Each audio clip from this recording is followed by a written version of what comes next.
The story begins with two men sailing on a small boat along a river between the mountains. Standing quietly on the boat, our protagonist narrowed his eyes and thought that it had been a long journey. The scene then shifted to the past. Inside the clan palace, chaos filled the area.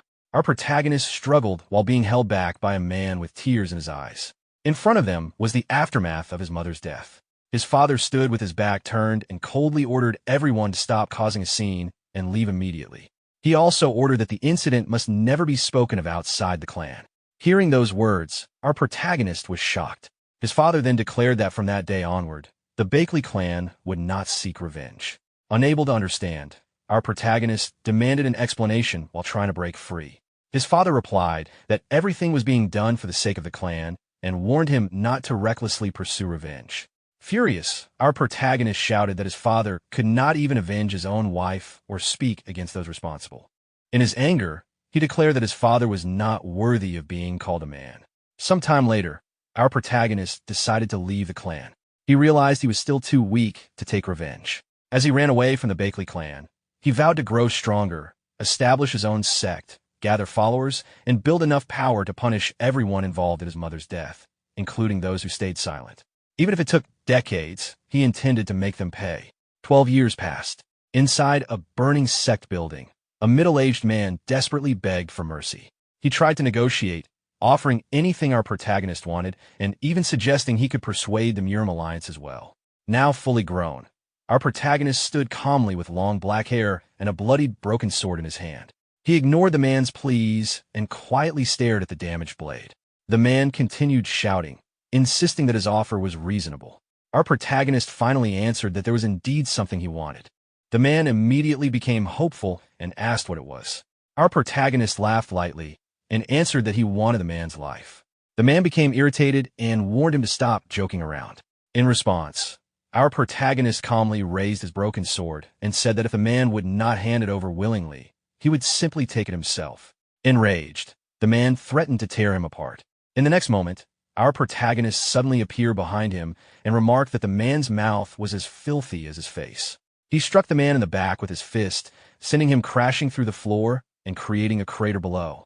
Our protagonist quietly watched the crater with a bored expression. Suddenly, the man leaped out from behind him and attempted another attack, shouting that he would send our protagonist's head to the Murim Alliance.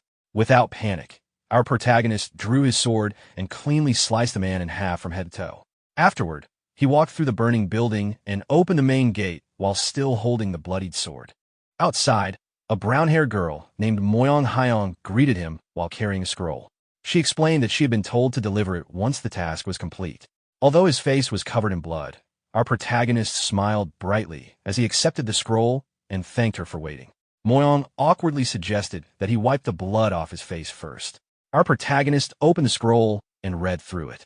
After finishing, he used the blood on his face to write something onto the document with his fingers. While looking at the scroll, he smiled to himself and wondered whether this was truly the end or perhaps a new beginning. He then tossed the scroll back to Moyong and told her to deliver it to the Murim Alliance because he was retiring. Moyong asked whether he planned to return to his hometown. He replied that he had already accomplished everything he wanted within the alliance. She then asked if she could visit him someday after retiring as well. Our protagonist agreed and joked that she should come find him if she ever became bored. When she asked where she could find him, he turned back with a smile and answered, Hubei Province, Hualong County. The scene shifted back to the present. Still sailing on the river, our protagonist reflected on the past 12 years. After leaving his clan, he had joined the Murim Alliance and developed his own martial arts. Through his achievements, he eventually rose to the rank of captain. Now, at last, the time had come to establish his own sect. He had saved enough money to buy a manor, and the perfect property had recently gone up for sale. Holding a pouch of money, he grinned happily and laughed to himself. Pointing toward the sky, he loudly declared that even the heavens seemed to be helping him. The middle-aged boat peddler awkwardly laughed and wondered if he had picked up a crazy passenger. Our protagonist quickly apologized for getting carried away. He explained that he was on his way to complete the purchase of a manor for the sect he had always dreamed of creating. The peddler asked whether he was a young sect leader. While rowing the boat, he quietly muttered to himself that there was only one manor available nearby, and wondered if it was the rumored haunted property. Noticing the muttering, our protagonist asked what he had said. The peddler brushed it off and simply wished for the future Sect to prosper safely. Adjusting his straw hat, our protagonist thanked him confidently and remarked that all that remained was signing the contract. Soon after, the scene shifted to the manor itself. The moment he saw the condition of the place, our protagonist froze in disbelief. The seller, Yiriang, proudly spread his arms and described the manor as spacious and grand. Our protagonist immediately grabbed Yiriang by the clothes and accused him of attempting to scam him. Panicking, Yiriang insisted that the property had been extremely difficult to obtain and begged him to look around before making a decision. After calming down, our protagonist entered the manor with him. Inside, the place was covered in dust and clearly abandoned for a very long time. While walking through the grounds, Yiriang explained that the manor contained 45 rooms spread across the main and side buildings, along with 5 training halls, including 1 large hall. Curious, our protagonist asked which sect had originally owned such a place. Yiriang admitted he did not know because the manor was ancient, though he insisted it would become an excellent sect headquarters after some repairs. Although our protagonist agreed, he sensed there was a hidden problem and directly asked what was wrong with the place. Yiriang crossed his arms and admitted that every previous owner had mysteriously died from sudden heart failure on the very first night after purchasing the manor. Because of this, rumors spread that the place was haunted.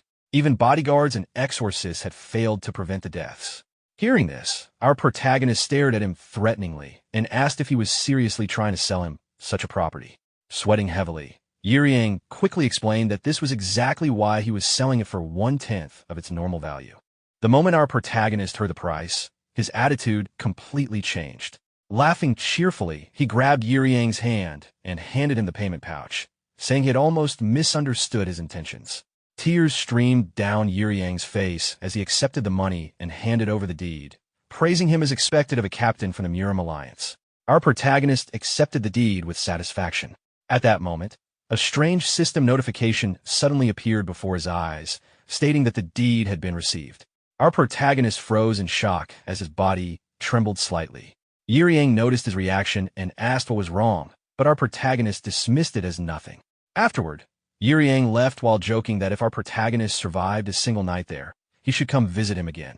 Once alone, our protagonist shut the doors and shouted excitedly that he finally owned his very own manor.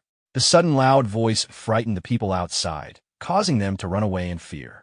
Overjoyed, he slapped one of the pillars while laughing and declared that all he needed now were disciples. Dust immediately scattered everywhere from the impact. Covering his mouth, he realized he should probably clean the manor first. He then began cleaning the entire place at high speed. He wiped the floors, cleaned the ceilings, polished the pillars, and carried buckets of water through the halls until only the main hall remained.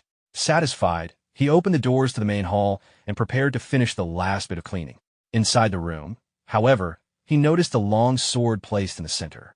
Curious, he approached it and wondered if the previous owner had left it behind. Thinking it might sell for a decent price, he smiled and began unsheathing the sword. The instant he drew it, his eyes widened. The room suddenly transformed into a battle simulation. Confused, our protagonist looked around as a system notification appeared before him. It identified him as the evaluatee, stated that the objective was sect establishment, and displayed his overall grade as 2nd grade, while noting that he held the highest rank among all evaluators. Still confused, he questioned what was happening. Suddenly, a small metal orb shot past him at tremendous speed. Although he barely avoided it by leaning backward, it still grazed his face and cut several strands of hair. Fully alert now, he unsheathed the sword completely and looked toward the small crater created by the orb. Another notification appeared, announcing that the test difficulty was being adjusted. Recalling Yiriang's explanation, our protagonist realized that this was likely what had killed the previous owners. As he pieced things together, a cannon emerged from the wall of the simulation chamber. The system announced the beginning of the test and labeled the difficulty as extreme. Our protagonist drew his sword confidently and accepted the challenge head-on. Another notification identified the trial as the test of martial prowess. Immediately afterward, the cannons began firing steel orbs toward him. Our protagonist moved rapidly through the room, dodging and slicing apart every incoming attack, while proudly declaring that he would show why he had once served as a captain of the Murim Alliance. After a long exchange, the firing briefly stopped. Looking down, he realized his sword had been severely damaged. Before he could react further, the attacks resumed, forcing him to barely dodge another barrage. Sliding outside the cannon's firing range, he noticed the attack stop and concluded that the area beyond the wall was safe. While resting briefly, he observed that his sword was close to breaking. Suddenly, another sword appeared before him. Surprised, he picked it up and realized the system was providing replacements. Carefully studying the battlefield, he noticed that the cannons were protecting something on the opposite side of the room. He immediately rushed forward. The moment he neared the center, multiple additional cannons emerged from the walls and opened fire simultaneously. Caught off guard, our protagonist rapidly sliced apart the incoming steel orbs while continuing to advance. Eventually, his sword shattered in half. Angered, he struck directly at the cannons, creating a massive explosion that filled the room with debris. At that moment, he activated his martial techniques, flowing Moon Stride and Phantom Field. Energy surrounded his blade as he rushed through the center of the room and unleashed Crescent Slash. He drove the sword into the floor with tremendous force. The recoil pushed him backward, and the sword shattered completely. Immediately afterward, the simulation collapsed. Our protagonist returned to the original room inside the manor. Still crouched from the impact, he slowly stood up while gripping the remains of the broken sword. Thinking the attack was not over yet, he prepared himself for more steel orbs. However, the broken sword suddenly disappeared from his hands. A system notification then announced that the test had concluded. Looking around, our protagonist noticed that the manor itself now appeared restored and much newer than before. Exhausted, he sat down on the floor. Another notification appeared, informing him that he had passed the test of martial prowess and that all manor functions had been unlocked at their highest grade. Soon after, a sword surrounded by a blue aura floated before him. Surprised, our protagonist wondered if the system was rewarding him with a weapon. He stood up, grabbed the sword by its hilt, and remarked that after everything he had gone through, the reward was only fair. Another blue notification then appeared, explaining that the trial would conclude once he named the manor. Our protagonist looked at the message and commented that now it wanted him to choose a name as well. Closing his eyes briefly, he smiled and declared that he had already decided. Placing one hand on his waist, he confidently announced the name of his sect, the Righteous Heavens Sect. The system immediately confirmed the registration of the manor under that name. At the same time, a white symbol appeared imprinted on his hand. As the system continued its announcements, our protagonist sheathed his sword in irritation and demanded that whatever ghost or spirit lived inside the manor should reveal itself already. Instead, another system notification appeared before him. Initializing the Sect system. Seeing the message, our protagonist stared in shock. Someone hurried down the long corridor before Beakley Woon forcefully pushed open the door to Yang's room. Yang, who had been calmly writing inside, looked up in confusion and tried asking if something had happened the previous night. Before he could finish, Beakley Woon grabbed him by the collar and angrily demanded an explanation about the strange thing following him since last night. According to the contract, only the buyer was supposed to see it, yet this unknown system notification kept appearing beside him. When Beakley Woon pointed at it in frustration, Yang could only stare blankly because he could not see anything at all. He wondered if Beakley Woon had injured his head somehow. Exhausted and irritated, Beakley Woon eventually dropped into a chair while muttering curses under his breath. Yang casually suggested taking the estate back if it bothered him that much, but Beakley Woon immediately refused since he still needed the estate. Hearing that, Yang reminded him that he should focus on preparing for the Sect founding ceremony, because there would be plenty of work ahead. Beakley Woon then explained that he wanted around 20 sets of ritual robes made and asked if there was a good fabric shop nearby. Yang said he could recommend a few places, though making deals would not be easy because most merchants were trying to connect themselves with Dragon Hall. Seeing Beakley Woon's confusion, Yang explained that Dragon Hall was a powerful trading guild that had supplied fabrics to the imperial court for generations. Their influence across the martial world was enormous, and even major sects avoided offending them. He also joked that fabrics from Dragon Hall were far beyond Beakley Woon's budget anyway. Though embarrassed, Beakley Woon admitted it was true. Yang then added that merchants might refuse to trade because rumors had already spread that the estate was haunted. He advised Beakley Woon to simply visit the fabric district himself. At that moment, the strange system notification beside them reacted as if offended by being called ghosts or devils. Annoyed, Beakley Woon snapped at it to stay quiet. Still confused, he suddenly realized something important. The contract had only been signed the previous day, so how had the rumors spread so quickly already? Yiriang nervously raised his teacup and tried to avoid the topic by commenting that rumors naturally travel fast. That reaction alone gave Beakley Woon the answer he needed. His expression turned cold as he accused Yiriang of spreading the story himself. Trying to defend himself, Yiriang argued that it could count as publicity for the sect. If people heard that Beakley Woon was alive and unharmed after moving into the estate, it would prove the place was safe. Instead of calming him down, the explanation only made Beakley Woon angrier.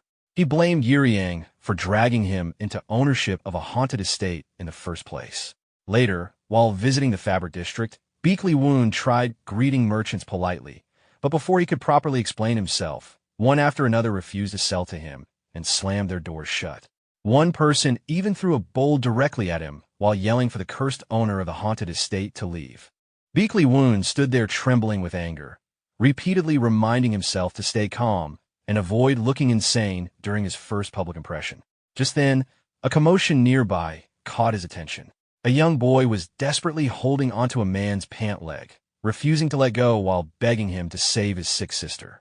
The man, however, reacted with irritation and tried to shake the child off. At that moment, an elderly man rushed over, calling out an alarm and addressing the boy by name. He asked what had happened. The boy, Xiao Wu, immediately accused the fighters of deception, saying they had promised to heal his sister and taken all his money instead. The accused man snapped back and struck Xiao Wu across the face, harshly declaring that his sister's condition was beyond help and that even the clinics had abandoned her. Hearing this, the old man stepped forward in anger, questioning their conduct and recognizing their attire as belonging to the White Sword Sect. He criticized them for treating a child so violently. Nearby, another member of the White Sword Sect stood by and instructed his companion to resolve the matter quickly and avoid drawing attention from their sect master. With a nod of agreement, the man drew his sword and coldly stated that the boy had refused to leave earlier despite being told to go. The old man, named China Myong, stared back and asked if they truly intended to stain their hands with blood over this. Before anything further could happen, Beakley Woon suddenly intervened from behind and struck one of the men with a flying kick, knocking him to the ground. The accomplice froze in shock. He then demanded to know who Beakley Woon was. Standing between the old man and the boy, Beakley Woon calmly introduced himself as the sect master of the Righteous Heaven sect, adding that while the title was still new, respect should still be given when asked. The White Sword sect member reacted angrily, insulting his unknown sect and accusing him of interfering in their affairs. He rushed forward, but Beakley Woon sidestepped and countered in a single motion, injuring the attacker's forearm and forcing him down. As the man writhed in pain, Beakley Woon remarked that judging others purely by reputation was a mistake, especially without understanding their actual strength. Another White Sword sect member immediately charged in, threatening him and declaring that opposing their sect would have consequences. Beakley Woon simply replied that he did not know what that meant and calmly struck him down with a single punch, leaving him in the same state as the first. The remaining man, now shaken, questioned whether Beakley Woon was the one connected to the rumor about a merchant group acquiring a haunted estate under the Murim Alliance. He expressed disbelief at how far the rumor had spread. At the same time, Yiriang, sitting elsewhere, choked on his drink in shock upon hearing the situation had escalated further. Beakley Woon then pointedly remarked that because of the rumor, he had been unable to purchase the ritual robes he needed. He pressed the remaining opponent for an answer, while casually provoking him to step forward instead of hiding behind others. The man, unable to tolerate the provocation, launched himself forward and accused Beakley Woon of challenging the White Sword sect, vowing to make him pay for his arrogance. His strike came down, but Beakley Woon had already moved out of its path. Just then, the previously defeated White Sword sect member suddenly got back on his feet and rushed in to attack Beakley Woon from behind. In response, Beakley Woon quickly assessed both directions as the two opponents closed in on him at the same time. Despite the pressure, he remained composed. He reacted instantly, striking one man's face with his left elbow while delivering an upward punch into the other man's abdomen. The second attacker cried out in pain and fell to the ground. At the same time, the man's sword was driven into the ground nearby as he collapsed. Beakley Woon then addressed them firmly, stating that if they considered this a challenge, he would accept it as such. He added that he was always open to sparring and warned them to leave and not worsen the situation if they valued their condition. After forcing the White Sword Sect members to retreat, he turned to the old man and the boy and asked if they were unharmed. Shu, who had been carefully watching the fight, then spoke up and asked if Beekly Woon was looking for someone skilled in sewing ritual robes. Beekly Woon asked for clarification, and Shu explained that his sister was highly skilled at sewing and requested help for her condition in return. He then bowed deeply in gratitude. Beekly Woon quickly refused, clarifying that medical issues should be handled by a physician. At that moment, the system interface appeared again beside him, displaying new information about a potential partner ranked at Tier 3, though only Beekly Woon could see it. He reacted with mild curiosity, noting the rank and asking for more details. Shu then explained his situation in a subdued tone. Their parents had died the previous year, leaving only him and his sister. His sister's sewing skills had supported them, but recently she had developed a strange illness that caused her limbs to become painfully cold. Hearing this, Chin Gamyong let out a troubled breath, acknowledging the seriousness of a condition that made the limbs feel frozen. Beekly Woon then turned to him and respectfully asked for clarification. After a brief hesitation, Chin Gamyong revealed that he ran a small fabric shop in a nearby village and had often given work to the boy's sister. However, they had recently lost contact, which worried him. Shortly after, Shu led them quickly toward a thatched house. Upon arrival, he hesitated and looked around nervously, questioning whether the structure would even hold. Excited, he called out that he had brought a warrior who could drive away evil influences. Beekly Woon immediately corrected him, insisting that he was not such a person. Inside the house, they found Shu's sister sitting by a fire, warming her hands directly over the flames. Beekly Woon was momentarily stunned by the sight. She calmly greeted them, and when asked who she was, she responded without much concern. Beekly Woon observed the situation in silence, noting how she exposed her hands and feet to fire, yet remained composed. He concluded that her condition was likely more serious than expected. At the same time, the system issued a notice stating that the fire's heat was balancing the cold energy within her body. Beekly Woon considered whether this was related to a yin cold energy technique.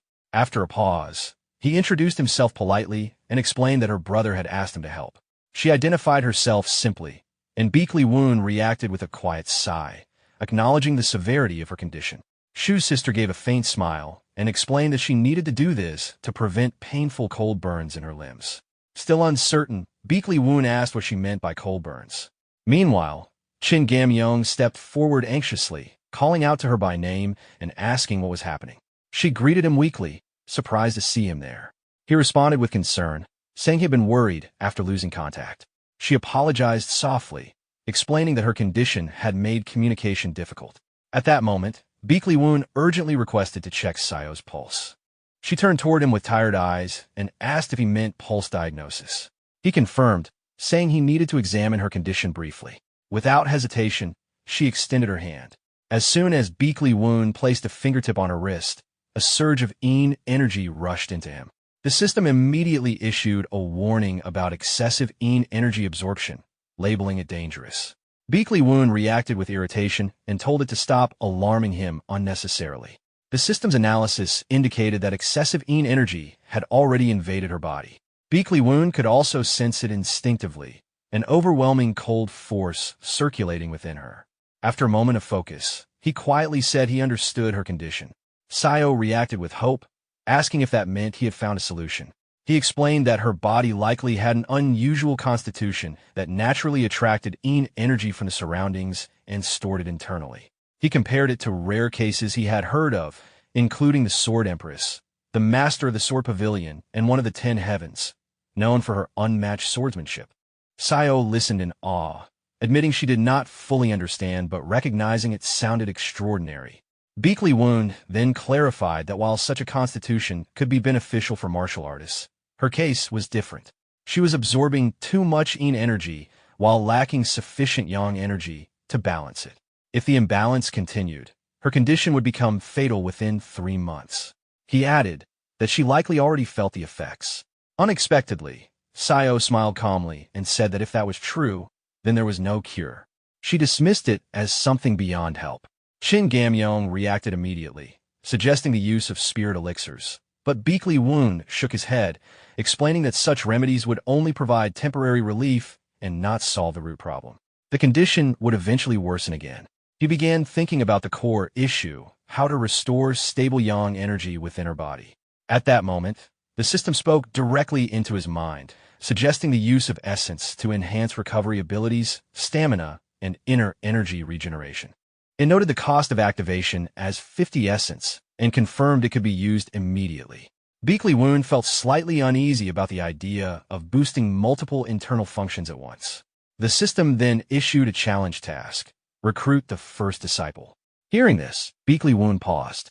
He realized that resolving Sayo's condition and taking on a disciple could be achieved at the same time. Without further hesitation, he spoke his conclusion and told her that he believed he had a solution. Then he extended his hand and directly asked her to become a disciple of the Righteous Heaven Sect. Sayo looked at him in confusion, asking why he was suddenly making such a request. Beakley Woon told her to trust him for now. However, she hesitated. Having never been involved in martial arts, she found the sudden offer suspicious. In her mind, she recalled how people in the martial world often spoke of righteousness while acting in self-interest, and how her own parents had died after being dragged into such conflicts. She assumed this man might also be using her situation for his own benefit. Her gaze lowered to Beakley Woon's hand, noticing visible signs of cold damage on it. This detail caused her pause. Beakley Woon looked at her steadily and made it clear that none of it mattered to him if he could save her life. In that moment, Sayo's heart began to race as she reconsidered her decision.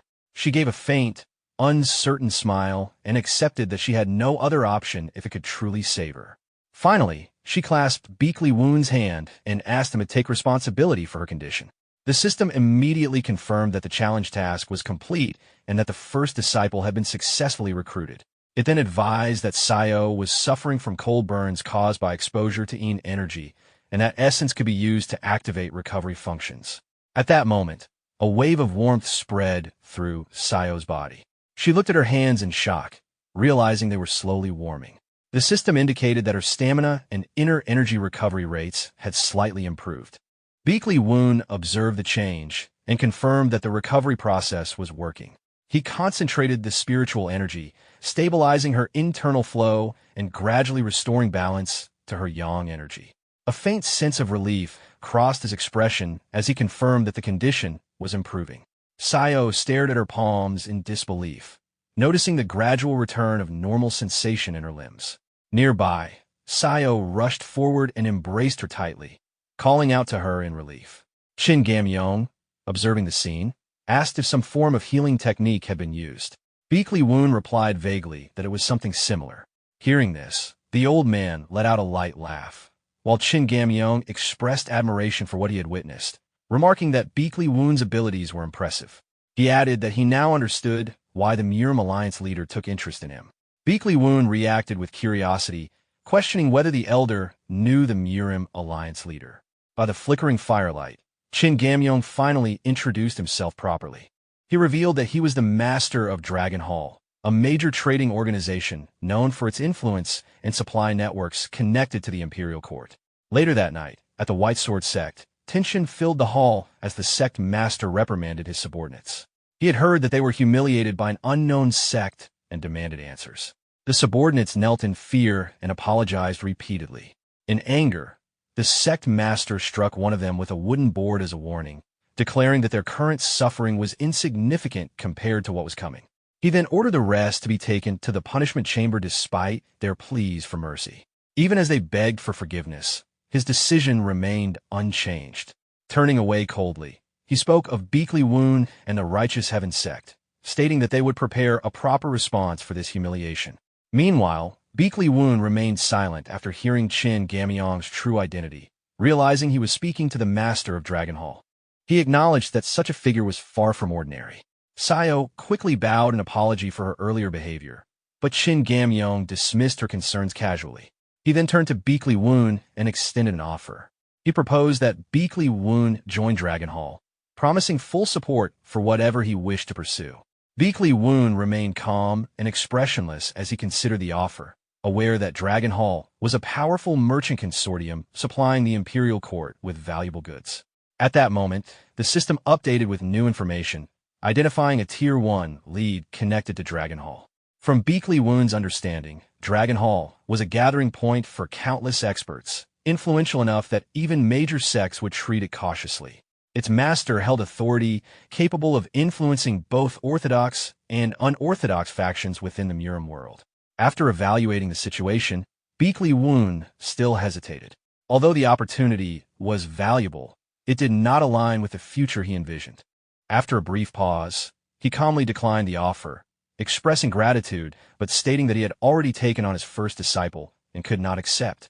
Shin Gamyeong was clearly displeased by the refusal and questioned whether Beakley Woon understood what it meant to reject Dragon Hall. Beakley Woon replied without hesitation, acknowledging the offer but instead proposing a partnership. He suggested that if cooperation was possible, he would build a reputation worthy of Dragon Hall's name. This response offended Shin Gamyeong, who felt the young sect master was being arrogant. He mocked the idea that an unestablished sect could bring honor to such a large organization. Beakley Woon remained steady and unfazed. He clarified that within 10 years, he intended to grow his sect into a force that could stand alongside the top orthodox sects and rival the unorthodox factions. Hearing this, Shin Gamyeong dismissed it as unrealistic and laughed at the bold claim. However, Beakley Woon did not back down. He explained that the reputation he spoke of was not for Dragon Hall itself, but for the alliance he intended to build. His seriousness caused Shin Gamyeong to stop laughing and regard him more carefully. He asked directly what Beakley Woon truly wanted in return. Beakley Woon stated his condition clearly. What he sought was access to Dragon Hall's future resources and support, specifically a disciple exchange to build long-term ties. After considering this, Shin Gamyeong agreed. He decided to send one of his disciples to the Righteous Heavens sect, noting that whether a genuine connection formed would depend on the disciple herself. Before departing, he issued a warning that if the sect ever acted against Dragon Hall's expectations, consequences would follow. His presence briefly carried an overwhelming pressure meant as a reminder of his authority. Beakley Woon met the pressure calmly, refusing to yield. The negotiation ended with mutual acknowledgement of the agreement. Shin Gamyeong then ordered his attendants to bring out brocades, presenting them as a deposit and reward for the day's dealings, insisting they not be refused. Beakley Woon accepted the gift after a brief calculation of its value, noting that it was substantial. Sayo also expressed quiet satisfaction at the outcome. After the meeting ended, Shin Gamyeong departed with his entourage. As he rode away, he reflected that Beakley Woon's confidence reminded him of his own younger days, though he still considered it reckless. He then ordered his carriage to head toward the unorthodox alliance to meet an old acquaintance. The next morning, Sayo presented Beakley Woon with a newly completed outfit. As he wore it, the system displayed improvements to merit, prestige, and influence. Beakley Woon examined the garment, noting its quality and comfort, and expressed satisfaction with the craftsmanship. Sayo responded with a pleased smile. At that moment, the system issued a reward notification for the successfully crafted outfit, offering several options including a high-tier unbinding manual, a high-tier talent elixir, and an option to unlock an innate trait. After considering the choices, Beakley Woon selected the innate trait unlock. The system confirmed the decision, stating that from that point onward, he would be able to unlock the traits of his disciples. She was 17 years old and possessed an extreme constitution with extraordinary martial potential. However, due to her long illness and inactivity, her physical condition had weakened significantly. Her listed traits included diligence, adversity, and responsibility. The system also warned that her inner power was still too weak to unlock any traits at the moment. Beakley Woon carefully read through the information while muttering each listed trait to himself in confusion. When he attempted to select one, the system explained that disciples first needed to grow stronger and level up before their traits could be unlocked. The explanation immediately irritated him, and he complained inwardly about the unfair restriction. As he stared at Sayoa while thinking deeply about it, she became visibly flustered under his gaze. Meanwhile, Beakley Woon silently decided that he would simply help her grow stronger as quickly as possible so her traits could eventually be unlocked. Without wasting time, he immediately announced that formal training would begin. The sudden declaration made Sayoa nervous. She began doubting herself, wondering whether someone with no martial arts experience could truly learn properly. She worried that she might disappoint him despite all the help he had already given her.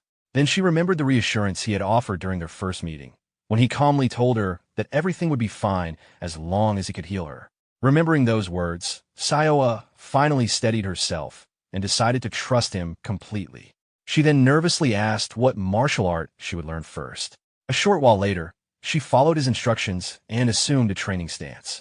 Baek Lee-woon explained that the technique was the horse stance, a basic foundational exercise used to strengthen the body.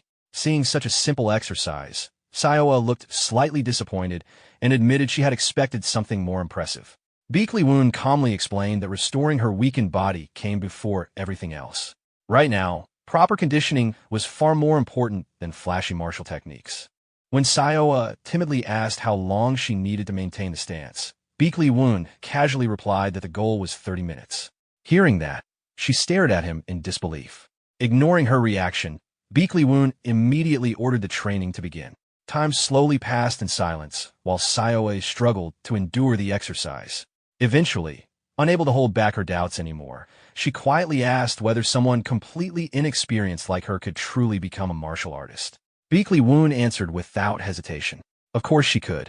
After all, an extreme Yin constitution was a body naturally capable of accumulating immense inner power. Baek Lee-woon explained that although an extreme Yin constitution naturally leaned toward Yin energy, everything would change once a Dantian fully formed. At that point, the accumulated energy could properly circulate and stabilize within the body. After explaining this to Sayoa, he quietly fell into thought. Someone born with an extreme Yin constitution could push Yin energy to extraordinary heights.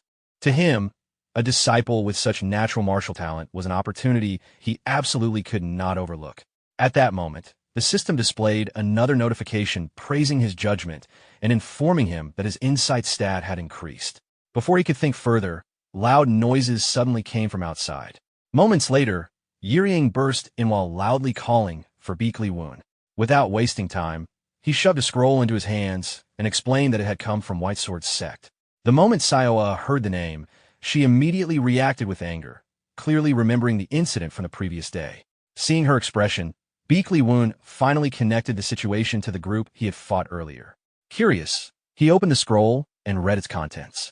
The letter announced that White Sword Sect would soon hold a grand martial contest and formally invited the Righteous Heaven Sect to participate. Yiriang then explained the situation further. White Sword Sect was the dominant sect in the region, and its sect master was infamous for his harsh personality.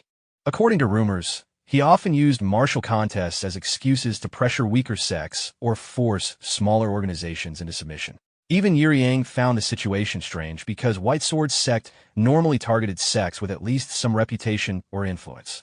The Righteous Heaven Sect was still almost unknown.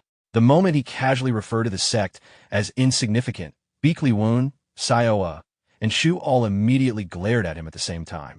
Caught off guard, Yiriang quickly panicked and tried to explain that he meant no offense. Meanwhile, Baek Lee-woon remained calm while analyzing the invitation. From what Yiriang described, he concluded that White Sword Sect likely intended to pressure the newly established Righteous Heaven Sect before it could gain momentum. Instead of worrying, however, Baek Lee-woon actually found the situation interesting. To him, this could become the perfect chance to spread the name of the Righteous Heaven Sect. Unlike his relaxed attitude, Sayoa felt deeply anxious. She worried that with the sect consisting of only 2 people, she might only become a burden to him during the contest. Baek Lee-woon looked surprised by her concern and clarified that the participant would be the chief disciple, meaning she alone would represent the sect. Hearing that, Sayoa immediately steeled herself and declared that she would simply train even harder. A second later, the reality of what she had just agreed to finally hit her, and she shouted in disbelief after realizing she would truly be competing alone. From that day onward, Sayoa trained relentlessly from morning until night. By evening, she would collapse onto the floor, completely exhausted and struggling to breathe. Even while enduring the harsh training, she could not stop questioning Baek Lee-woon's methods. Throughout the day, he only made her practice the horse stance repeatedly, while endlessly repeating a simple downward sword strike that even children could imitate. With the Grand Martial Contest less than 2 weeks away, Sayoa became increasingly worried about what Baek Lee-woon was actually planning. Yet every time she remembered his calm expression and reassuring smile, telling her not to worry, she found herself regaining confidence. Eventually, unable to hold back her curiosity any longer, Sayoa forced herself back on her feet and decided she would directly ask Beakley Woon about his true intentions. Seeing lights still coming from Beakley Woon's room late at night, Sayoa felt relieved that he had not gone to sleep yet. As she quietly approached, she noticed something unexpected. Softly calling for the Sect Master, she soon realized that Beakley Woon was completely absorbed in talking to himself and had not noticed her standing there. In reality, he was complaining to the system while struggling to sew clothing by hand. Every few moments, the needle pricked his fingers, causing the system to repeatedly display messages mocking his self-inflicted injuries. By then, it had already announced the same warning more than 20 times. Annoyed by the constant notifications, Beakley Woon muttered for the system to stay quiet while continuing his work. At the same time, he worried that Sayoa might already be questioning the repetitive horse stance training. Even so, he remained focused on finishing the outfit he was making for her, secretly hoping she would like it. Watching the scene silently from outside, Sayoa quietly stepped away without letting him know she had seen everything.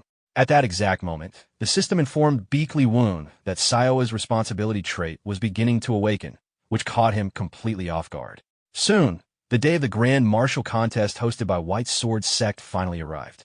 The streets around the venue were crowded with noisy spectators and martial artists from many sections. Near the registration area, a young man chatted casually with Wong Pao about why the Sect Master had suddenly organized such a large contest instead of simply arranging a normal duel with the Righteous Heaven Sect. Wong Pao vaguely explained that rumors claimed members of White Sword Sect had recently been defeated. According to him, the contest was likely intended to remind smaller sects what would happen if they opposed White Sword Sect. Both men briefly recalled the humiliating image of their sect master being disgraced, which only deepened their resentment. The young man mocked the unknown sect for foolishly challenging people far beyond their level. At that moment, Sayoa and Beakley Woon approached the registration table.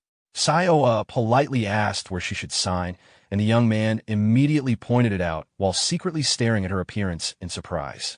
He even wondered to himself whether the Righteous Heaven Sect recruited disciples based solely on looks because she was unexpectedly beautiful. Sayoa calmly wrote down her name while Beakley Woon stood quietly beside her. Neither of them offered any additional explanation before leaving the table. After they walked away, the young man quietly commented on how strange Sayoa's outfit looked. Although he tried saying it under his breath, both Sayoa and Beakley Woon still heard him clearly. Beakley Woon immediately looked embarrassed, while Sayoa covered her mouth to hide her laughter. Trying to ease the awkwardness, he nervously asked whether she truly liked the outfit. Sayoa honestly admitted that the stitching was somewhat clumsy, but she still genuinely liked it. Once all the participants had gathered, So Yoing stepped on the main platform and officially announced the opening of the White Sword Martial Contest. He declared that the event existed not only to strengthen ties between righteous sects, but also to serve as a stage for the younger generation of martial artists. To further excite the crowd, he revealed that a special reward had been prepared for the victor. With a signal from So Yoing, an attendant opened a treasure box beside the platform. The moment the contents became visible, the entire crowd reacted in shock. Inside was the little azure pill. The system immediately explained to Beakley Woon that the little azure pill was one of the rare spirit pills created by the Orthodox Pill Sect. It could strengthen the blood and chi while greatly assisting in the formation of a dantian. When So Yoing officially announced that the winner of the contest would receive the pill, excitement instantly spread through the crowd. Many people praised the White Sword Sect Master for his generosity. However, after stepping down from the platform, So Yoing's expression immediately darkened. When two disciples approached to report that the tournament brackets had been prepared, he coldly insulted them before revealing his true intention. In his mind, this contest was never about friendship or unity. He intended to use overwhelming power to crush the Righteous Heaven Sect publicly and ensure they never dared oppose White Sword Sect again. As his disciples listened to his cruel plans, they immediately obeyed without question. Soon, the crowd gathered around the arena as the third regional qualifying round of the contest was about to begin. At that moment, Sayoa was extremely nervous. Her hands trembled slightly as she asked Beakley Woon whether she would truly be able to perform well. Beakley Woon calmly told her to remember everything she had gone through during training. Still uncertain, Sayoa reminded him that most of her training had only consisted of practicing the horse stance. Beakley Woon reassured her once again, telling her to trust the person who had trained her. He confidently explained that she had already become far stronger than before, even if she did not realize it herself yet. Although his answer sounded somewhat casual, Sayoa still chose to believe him. She steadied herself and resolved to do her absolute best no matter what happened. Gripping her sword tightly, she slowly stepped onto the arena. Meanwhile, Beakley Woon remained completely confident because he could already sense the tremendous hidden strength inside her body. Soon, the referee officially announced the beginning of the third qualifying round. Her opponent, Chung Sam, introduced himself as the third senior disciple of the Blue Moon Sect. Sayoa calmly responded by introducing herself as a disciple of the Righteous Heaven Sect. The moment Chung Sam looked at her properly, he immediately mocked her. To him, she looked like someone who had barely learned how to hold a sword. Rather than denying it, Sayoa honestly admitted that she had only trained for about a month. Hearing that, Chung Sam became even more arrogant and looked down on her completely. He could not understand how someone so inexperienced dared to stand in the arena. Then the referee signaled for the match to begin. The instant the command was given, Sayoa moved first before Chung Sam could even finish speaking. Remembering Beakley Woon's teachings, she attacked immediately with all her strength and drove her sword directly into Chung Sam's abdomen. The sudden strike caught him entirely off guard, leaving him unable to defend himself. With a cry of pain, Chung Sam was sent flying backward from a single blow. The entire arena fell silent in shock. Everything had happened so quickly that even the referee froze for a moment in disbelief. Around the arena, the spectators struggled to accept that the match had been decided by one clean strike. Meanwhile, Beakley Woon calmly reminded himself that he had told Sayoa to trust him. Recovering from the shock, the referee quickly declared Sayoa of the Righteous Heaven Sect as the winner. Hearing the result, Sayoa became visibly excited. Looking toward the stands, she saw Beakley Woon giving her a confident thumbs up. Watching her victory, Beakley Woon reflected on the true purpose of her training over the past 2 weeks. More than techniques, he had taught her the mentality required of a martial artist. Afterward, all of Sayoa's remaining matches progressed just as smoothly. Beakley Woon understood something most people overlooked. Striking with full force was actually difficult for beginners because inexperienced fighters usually hesitated out of fear of seriously injuring others. Sayoa, however, was different. Once she attacked, she committed fully without hesitation. Because of that mindset, nearly all of her matches ended in 1 or 2 swift surprise attacks before her opponents could properly react.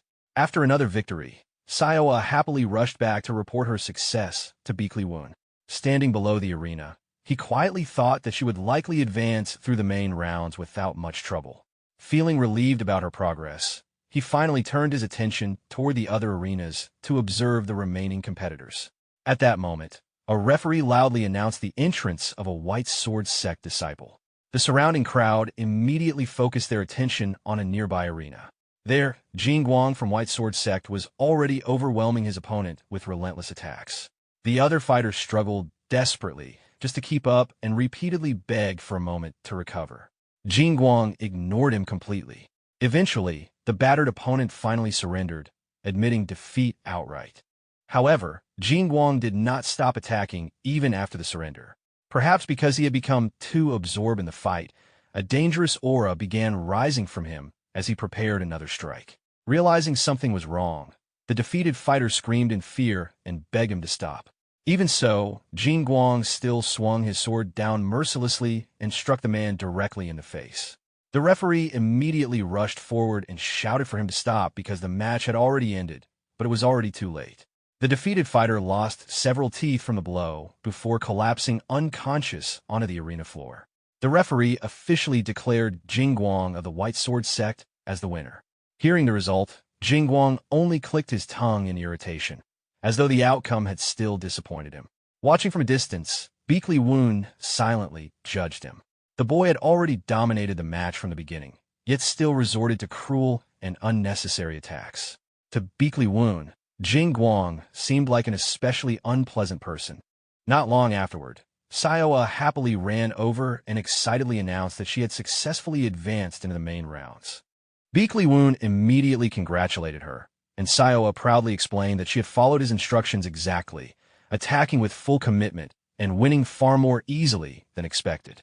Seeing her confidence grow, Beakley Woon quietly felt satisfied that his teaching methods had worked. However, while talking, Sayoa suddenly felt uncomfortable as she looked toward Jingguang. She could sense a heavy, killing intent coming from him, which made her uneasy. Curious about Beakley Woon's opinion, she asked him to predict how strong Jingguang truly was, since there was a high chance they would eventually face each other in the main rounds. Before he could answer, another voice interrupted them.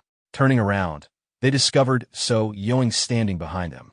The White Sword Sect master congratulated Sayoa for reaching the main rounds and casually brought up the previous conflict involving his disciples. Beakley Woon calmly responded that perhaps White Sword Sect needed stricter disciple training instead. Ignoring the remark, So Yoing casually patted Sayoa on the shoulder and praised her talent. However, he also remarked that her next opponent would likely be Wu Jie, implying that her journey in the tournament would probably end there. Then, with a smile hiding his true intentions, So Yoing suggested that Sayoa could always join White Sword Sect instead if she wished. The moment he attempted to recruit her openly, Beakley Woon brushed his hand away and stepped in front of Sayoa protectively. He thanked So Yoing for acknowledging her ability, while also commenting that White Sword Sect disciples certainly displayed some skill themselves. So Yoing's expression stiffened slightly at the subtle provocation. Soon after, he called for Wang Pao. Wang Pao quickly arrived and respectfully responded to his sect master summons. So Yoing then ordered him to escort Beakley Woon and Sayoa to their guest chambers. After receiving the order, Wang Pao politely introduced himself as a first-rank disciple of White Sword Sect and guided them toward the resting area. At that moment, the system displayed information about him to Beakley Woon. Wang Pao was 21 years old and possessed exceptional talent, particularly in quickly understanding and mastering martial techniques. As Wang Pao led them onward, Beakley Woon suddenly appeared beside him and casually praised his physique, foundation, and natural build. The unexpected compliment caught Wang Pao completely off guard. Embarrassed, he awkwardly thanked him while stiffening nervously under the attention. Eventually, Wang Pao showed them their assigned guest room and politely wished them a comfortable stay before leaving. The moment he was gone, Sayoa immediately tried bringing up concerns about her next opponent again. However, Beakley Woon suddenly changed the topic and asked what she thought about Wang Pao instead. He even casually suggested that Wang Pao might someday become her junior brother within the Righteous Heaven sect. The abrupt shift in conversation completely confused Sayoa. Meanwhile, elsewhere in White Sword Sect, memories from Wang Pao's past resurfaced. Years earlier, So Yoing had personally praised Wang Pao's physique, strength, and talent before accepting him as a disciple of White Sword Sect. At the time, Wang Pao had been overwhelmed with gratitude and admiration toward his sect master. Later, during a training session, Wang Pao was suddenly defeated by Jingguang, despite being 3 years older and more experienced. The surrounding disciples loudly praised Jingguang's overwhelming talent, while Wang Pao could only protest weakly that it had merely been training, and there had been no reason to attack so seriously. Watching the scene, So Yoing coldly turned away in disappointment, dismissing Wang Pao as nothing more than a weak disappointment. He reminded Wang Pao that his role was to dedicate himself entirely to supporting his junior brothers. Those harsh words deeply affected Wang Pao. Suddenly waking from sleep, Wang Pao realized he had been reliving those memories in a dream. Confused, he rubbed his eyes and wondered why such memories had resurfaced now. At that moment, Jingguang entered the room and greeted him casually, causing Wang Pao to look up in surprise. Wang Pao looked surprised to see Jingguang appear before him and immediately asked why he had come. Jingguang casually explained that he wanted to warm up before the upcoming matches. Already exhausted, Wang Pao apologized and admitted that he was not feeling well enough to continue training. Jingguang showed no concern at all. To him, Wang Pao's condition was irrelevant. What mattered was satisfying his own needs. He coldly mocked Wang Pao's large physique, saying that such a body should at least be useful during training. After Jingguang left, Wang Pao sat alone in silence, gloomily blaming himself once again. Time passed, and soon the day of the semifinals arrived. Before the match, Sayoa carefully discussed her opponent's swordsmanship with Beakley Woon. Wu Jie specialized in illusion sword techniques that made it difficult to predict where the real attack would come from. However, Sayoa also understood that illusion techniques relied heavily on finesse, meaning flaws would appear if the user failed to maintain precision. Beakly Woon then asked how one should deal with illusion swords. Sayoa answered that the key was avoiding deception. He agreed, but explained that, at her current level, there was actually a much simpler solution. He calmly outlined his strategy and instructed her to follow it exactly.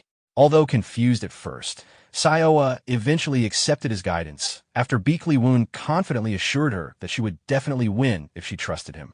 Nearby, Yiriang remarked in surprise that Sayoa had already reached the semi-finals after training for only a month. He congratulated Beakly Woon for raising her this far so quickly.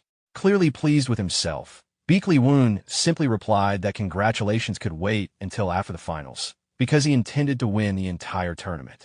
Yiriang stared at him in disbelief and asked whether he was truly serious. Soon afterward, the semi-final match began. Standing in the arena, Wu Jai mocked Sayoa openly. He admitted she had advanced far, but insisted that luck alone could not carry her any further. According to him, everyone present expected her defeat. Sayoa answered confidently that at least one person believed in her victory completely, her Sect master. Wu Jai burst into laughter, calling both master and disciple equally crazy. The referee then officially started the match. Sayoa immediately rushed forward and declared that she would be today's victor. Wu Jai reacted instantly and skillfully blocked her first strike.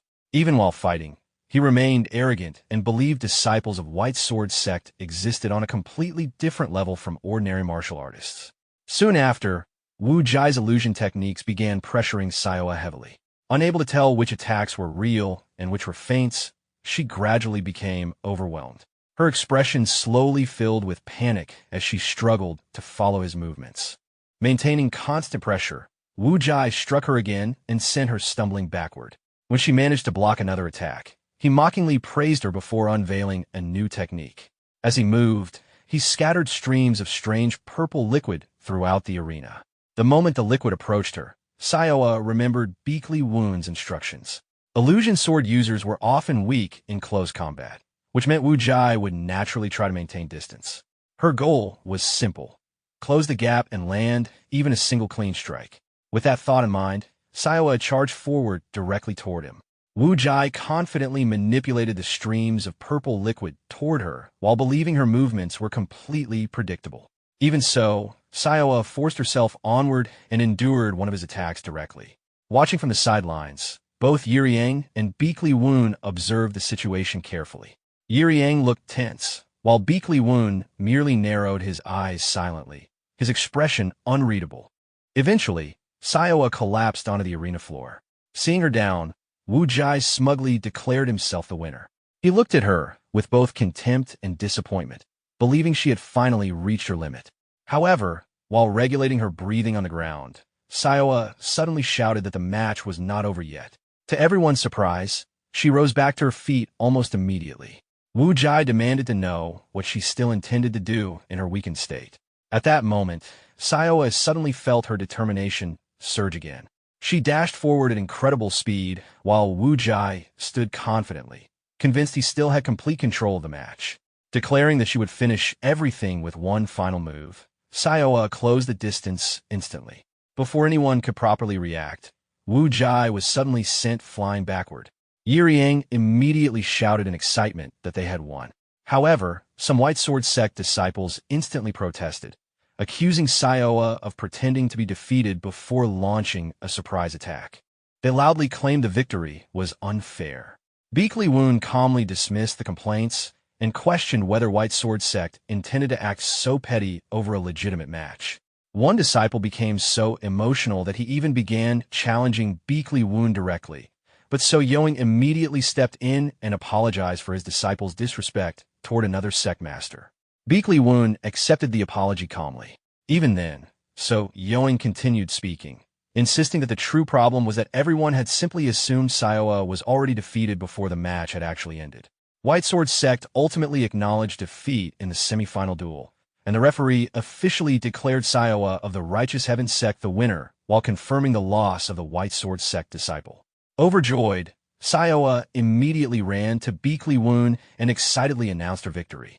Beakly Woon calmly praised her performance and joked that Yiriang would be paying for everyone's meal that night. Watching the scene from afar, Wang Pao quietly turned away and left in silence. As he passed by, So Yoing suddenly ordered him to secretly poison Sayoa's food so she would be paralyzed before tomorrow's final match. He also instructed Jingguang to completely destroy her during the duel, even if it meant crippling her arms and legs. Wang Pao hesitated at the order, unable to respond immediately. Seeing that hesitation, So Yoing slapped him across the face and angrily insulted him.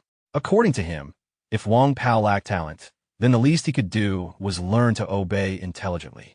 He even mocked Wang Pao for being surpassed by his younger disciple. At that moment, Beakley Woon suddenly appeared nearby and sarcastically remarked that White Sword Sect certainly trained its disciples harshly. Hearing the comment, So Yoing stopped and coldly accused Beakley Woon of interfering in another sect's affairs. Beakley Woon calmly replied that regardless of the situation, treating a disciple so cruelly was excessive. So Yoing responded that even weak disciples were still the responsibility of their sect master and should be guided rather than abandoned. He then reminded Beakley Woon that this matter did not concern him and suggested he leave instead. Before the conversation could end, Wang Pao unexpectedly begged to be accepted into the Righteous Heaven sect instead. Both Beakley Woon and Wang Pao himself were shocked by the sudden statement. Beakley Woon explained that compared to White Sword Sect, the methods and atmosphere of the Righteous Heaven sect seemed far better suited for Wang Pao. The suggestion immediately angered So Yoing, who accused Wang Pao of already becoming attached to the opposing sect. Wang Pao desperately denied it, but So Yoing no longer cared. Instead, he proposed a wager. According to So Yoing, Sayoa possessed too much talent to remain in a small sect like the Righteous Heaven sect. He claimed that if she stayed there, her abilities would eventually go to waste. He then proposed that whichever sect lost the tournament final would hand over one disciple to the winning side. Beakley Woon accepted the wager without hesitation. Wang Pao immediately panicked and begged them to stop, but So Yoing ignored him completely. Before leaving, he coldly warned Beakley Woon to prepare for losing his only disciple soon. Afterward, Beakley Woon privately asked Wang Pao why he believed he had been chosen in the first place, and told him to think carefully about where he truly wanted to belong. Meanwhile, Sayoa also learned about the wager. Beakley Woon explained that having Wang Pao join them would likely make a good addition to the sect, and that leaving such talent wasted in White Sword Sect would be unfortunate. Even so, he gently asked Sayoa whether she believed she could truly win the final match. Sayoa hesitated slightly. She admitted she would do her best, though she remembered him previously saying the odds were only 50-50. Beakley Woon acknowledged that, but reassured her that he genuinely believed she could win. Seeing the confidence in his eyes, Sayoa gradually regained her own determination and promised to fight with everything she had. Elsewhere, So Yoing was also giving strict instructions to his disciples. He ordered them not to embarrass White Sword Sect again and demanded victory at all costs. The disciples loudly accepted the command. Wang Pao also quietly warned Jingguang not to underestimate Sayoa. Jingguang dismissed the warning confidently. According to him, he would never make the same mistakes as Wu Jai, and he believed Wang Pao was placing far too much faith in Sayoa's luck. He arrogantly declared that he would crush those hopes completely. Soon, the referee called both finalists into the arena. Even before the match began, Jingguang continued mocking Sayoa, admitting she had done well to reach the finals, but insisting that her luck would end there. Sayoa immediately answered back, saying no one yet knew who would truly fall in the arena. The referee then officially started the match. Jingguang initially assumed Sayoa would avoid direct confrontation and rely on surprise attacks again due to her apparent lack of experience. Instead, she immediately charged straight toward him head-on. To Jingguang's surprise, Sayoa landed a direct strike against him almost instantly. At that moment, Jingguang realized her inner power was far stronger than he had expected. Meanwhile, Sayoa remembered Beakley Woon's earlier advice. Her opponents naturally assumed her inner power was weak because she appeared inexperienced, but they failed to consider the overwhelming reserves granted by her extreme constitution. Knowing she would only get one true opportunity, Sayoa leaped high into the air and aimed for a decisive strike. However, Jingguang reacted quickly and narrowly avoided the attack. The moment he closed the distance, he countered with a powerful punch that sent Sayoa flying several meters away. Although he admitted her inner power was impressive, Jingguang still looked down on her as nothing more than an inexperienced novice. Without giving her time to recover, He launched a relentless barrage of attacks. As Sayoa struggled to block the assault, she realized just how strong Jing Guang truly was. Completely confident in his superiority, Jing Guang declared that he would finish the match within 10 seconds. Even under heavy pressure, Sayoa refused to retreat. She gripped her sword tightly and forced herself forward once again, determined not to lose the trust Beakley Woon had placed in her. At that critical moment, the system suddenly activated Sayoa's responsibility trait. Her three temperaments, balance, adversity, and responsibility, merged together with responsibility at the center. As a result, the inherited trait clear reflection like water was unlocked, greatly enhancing her judgment and awareness in extreme situations. Sensing an opportunity, Sayoa prepared to counterattack. However, Jing Guang immediately crushed her move and overwhelmed her before she could properly react. In the next instant, the weapon in her hands was knocked away and seized by Jing Guang himself. Confident that victory was finally secured, he praised her for enduring this long while questioning whether she could survive his next strike. Faced with the overwhelming attack rushing toward her, Sayoa could only stare in shock. Below the arena, Beakley Woon urgently called out to her. Right before the attack landed, Sayoa suddenly remembered the unwavering trust Beakley Woon had placed in her. At that moment, the hidden power inside her erupted violently. Dust exploded across the arena as a wave of cold energy burst outward, instantly sending Jing Guang flying several meters away. Watching the sudden reversal, both Beakley Woon and Yiriang could not hide their surprise. Even so, Yoing reacted in shock after recognizing the power as cold chi cultivation. Streams of cold chi now wrapped around Sayoa's arms, spreading freezing energy with every movement she made.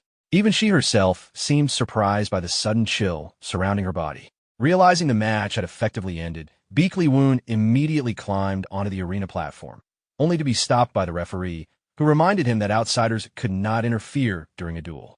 Beakley Woon angrily pointed out that the outcome was already obvious. The referee hesitated briefly while looking at Jing Guang writhing on the ground in pain before finally announcing Sayoa as the winner.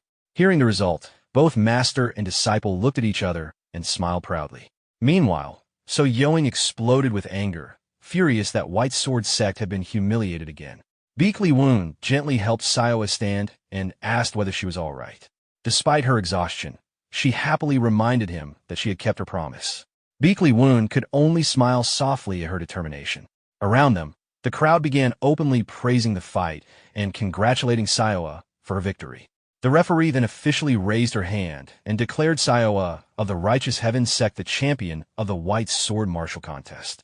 As the cheers continued, Beakley Woon took the opportunity to address the crowd personally. He formally announced that the Righteous Heaven Sect would hold its founding ceremony 1 month later and respectfully invited everyone present to attend the celebration. The spectators immediately reacted in surprise after realizing the sect had not even officially held its founding ceremony yet. The fact that White Sword Sect had lost to such a newly established sect shocked many people. Hearing the crowd's reactions only enraged So Yoing further. He accused Beakley Woon of using White Sword Sect's reputation to elevate the prestige of the Righteous Heaven Sect ceremony. He also accused him of deliberately concealing Sayoa's cold chi cultivation in order to deceive everyone. As So Yoing prepared to attack Beakley Woon directly, Wong Pao hurriedly stepped in to stop him. Furious, So Yoing demanded to know why Wong Pao was interfering. Wong Pao calmly warned him to preserve his dignity as a sect master. That response only made So Yoing even angrier. Declaring Wong Pao a traitor for defending the Righteous Heaven Sect, he immediately moved to attack him. At once, Beakley Woon stepped protectively in front of Wong Pao and confronted So Yoing directly. He firmly declared that Wong Pao now belonged to the Righteous Heaven Sect and warned So Yoing not to casually touch his disciple. Beakley Woon then calmly added that if So Yoing refused to accept the result of the duel, he would personally accept a challenge instead. Before anyone could react, Beakley Woon suddenly grabbed and twisted So Yoing's wrist, causing the White Sword Sect master to cry out in pain. He tried to pull his hand free and curse them, telling everyone to get out of his sight. Even then, he swore he would never forget his grudge against the Righteous Heaven Sect. When asked if he still held regrets, he admitted he did not, but wondered whether someone as useless as him could ever start over. Beakley Woon openly praised him, saying he was already an outstanding martial artist and that he would prove it himself. Hearing those words, Wang Pao remembered how others once mocked So Yo as a fool. Jing Wang also looked down on him, saying his older brother was all noise with no substance. Unable to hold back his emotions anymore, Wang Pao burst into tears. With newfound determination, he thanked Beek Li Woon and promised not to disappoint him. Soon after, Beek Li Woon stepped onto the stage and officially declared the duel finished. Yuri Yang mocked the situation, claiming Miss Iowa had won while Beek Li Woon took all the credit for himself. 2 weeks passed after the duel, and Wang Pao trained diligently within the territory of the Righteous Heaven Sect. Curious, he asked Iowa whether they practiced anything besides horse dance training. Delighted to hear him call her senior sister, Siowa proudly accepted the title and reminded him that the sect master valued strong fundamentals above all else. She encouraged Wang Pao to continue training patiently and not rush his growth if he wanted to become as capable as her. Confident in her own strength and stamina, Siowa then casually told him he could start carrying water on his own from now on. Wang Pao immediately realized that many chores were waiting ahead of him. Meanwhile, Beek Li Woon reflected on how accurate his judgment of people had been. Wang Pao possessed excellent analytical ability, a calm mindset, and the physical endurance needed to support his techniques. Not long after, Yuri Yang asked about the preparations for the founding ceremony. The response was that everything was progressing smoothly thanks to his support as an investor. Due to the publicity surrounding the duel, invitations for the ceremony had been flooding in. However, among them was a summons from the Murim Alliance, which immediately caught everyone off guard. Beek Li Woon stared silently at the scroll before finally burning it. The summons demanded an investigation into allegations that the Righteous Heaven Sect had copied the Beek Li clan's basic martial techniques. Yurong found the timing strange, especially since Beek Li Woon had left the clan 15 years ago. However, Beek Li Woon understood the situation clearly. The Beek Li clan's way was to exploit any weakness or opening they could find. Though the Righteous Heaven Sect's martial arts had been developed through 15 years of his own enlightenment and contained none of the Beek Li clan's techniques, the real issue was the Murim Alliance itself. If the investigators sided with the Beek Li clan, avoiding accusations of plagiarism would become extremely difficult. Losing the investigation would not only prevent the sect from passing down its martial arts, but would also force them to pay massive compensation. Worse still, even if another investigation were allowed later, the standards would become far stricter than before. Realizing the seriousness of the situation, Yuri Yang turned and walked away with only one thought in mind. He was going to strike back. Beek Li Woon remained deep in thought, anticipating that the opposition would likely target the founding ceremony. To counter this, he decided they needed to gather basic martial techniques from other well-known sects to prevent any room for criticism or claims of plagiarism.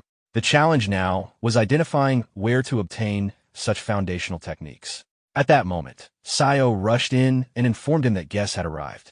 Beek Li Woon turned toward the entrance, where Namong Wu quietly remarked on the estate's ownership, calling it the property of a stingy old man.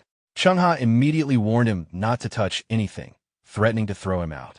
Beek Li Woon questioned their identity, and Namong Wu stepped forward, greeting him as the merchant group leader from before, now addressing him as the leader of the Righteous Heaven Sect. The remark drew laughter from him, while Beek Li Woon observed calmly, noting that the situation could potentially overturn the entire balance of power. Meanwhile, in the capital, discussions continued over the political implications of the Beek Li clan's influence.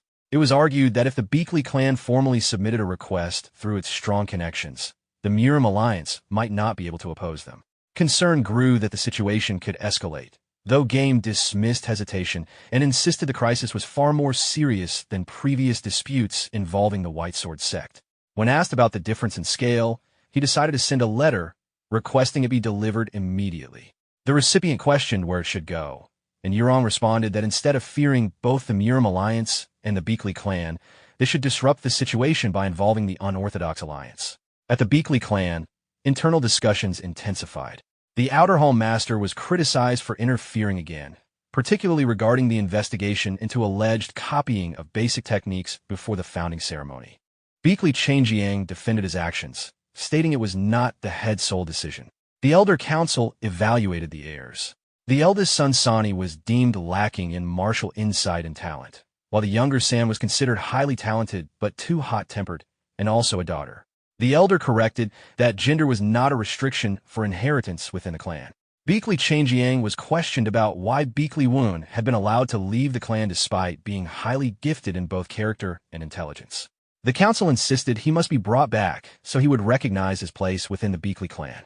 Beakley Changjiang accepted the responsibility, stating that while he had fulfilled his duties as a father, growth required adversity and exposure to external challenges. He instructed that Woon should be made to understand that he remained under the influence and responsibility of the Beakley clan. He firmly declared that he would personally bring Woon back. As time passed, the day of the Righteous Heaven Sect's founding ceremony arrived. Liu reassured others that no sect had ever escaped a basic technique plagiarism investigation. Beakley Changjiang, however, remained confident, insisting he was not worried and reaffirming his intention to bring Woon back. When questioned about his fixation on Woon, it was noted that although he was only one member of the clan, he held exceptional potential. It was even believed that if Woon had remained within the Beakley clan and continued training their arts, he could have become the greatest swordsman of the era. Still, Beakley Changjiang believed the clan needed him and intended to see how he would respond to their summons. At the ceremony, the drums echoed continuously as Beakley Woon stood prepared for the auspicious moment. A system alert briefly indicated his rising heart rate. Without hesitation, he stepped forward, leapt down, and thrust the ceremonial flag into the ground, marking the official founding of the sect. The impact sent dust and sand into the air as the dragon emblazoned banner rose and fluttered prominently in the wind. Addressing the gathered crowd and guests from afar, Beakley Woon formally introduced himself as the leader of the Righteous Heaven Sect. First, Beakley Woon addressed the gathering, stating that while he had many matters to share, one issue needed to be clarified before formally establishing the sect. He openly declared that the Righteous Heaven Sect had been accused of copying the Beakley clan's martial arts. The announcement left the audience confused, with many questioning whether this was an admission of guilt. Beakley Changjiang, however, reacted with growing interest, finding the situation more engaging than expected. Liu observed the situation and remarked that it seemed as though the Righteous Heaven Sect had already given up, though Beakley Changjiang interpreted the matter differently and began to suspect there was a deeper plan behind Woon's actions. At that moment, Woon called out, noting that the Murim Alliance investigation delegation was present and invited them to step forward. Beakley Changjiang responded by acknowledging the group, and the crowd within the Righteous Heaven Sect became visibly unsettled at his presence.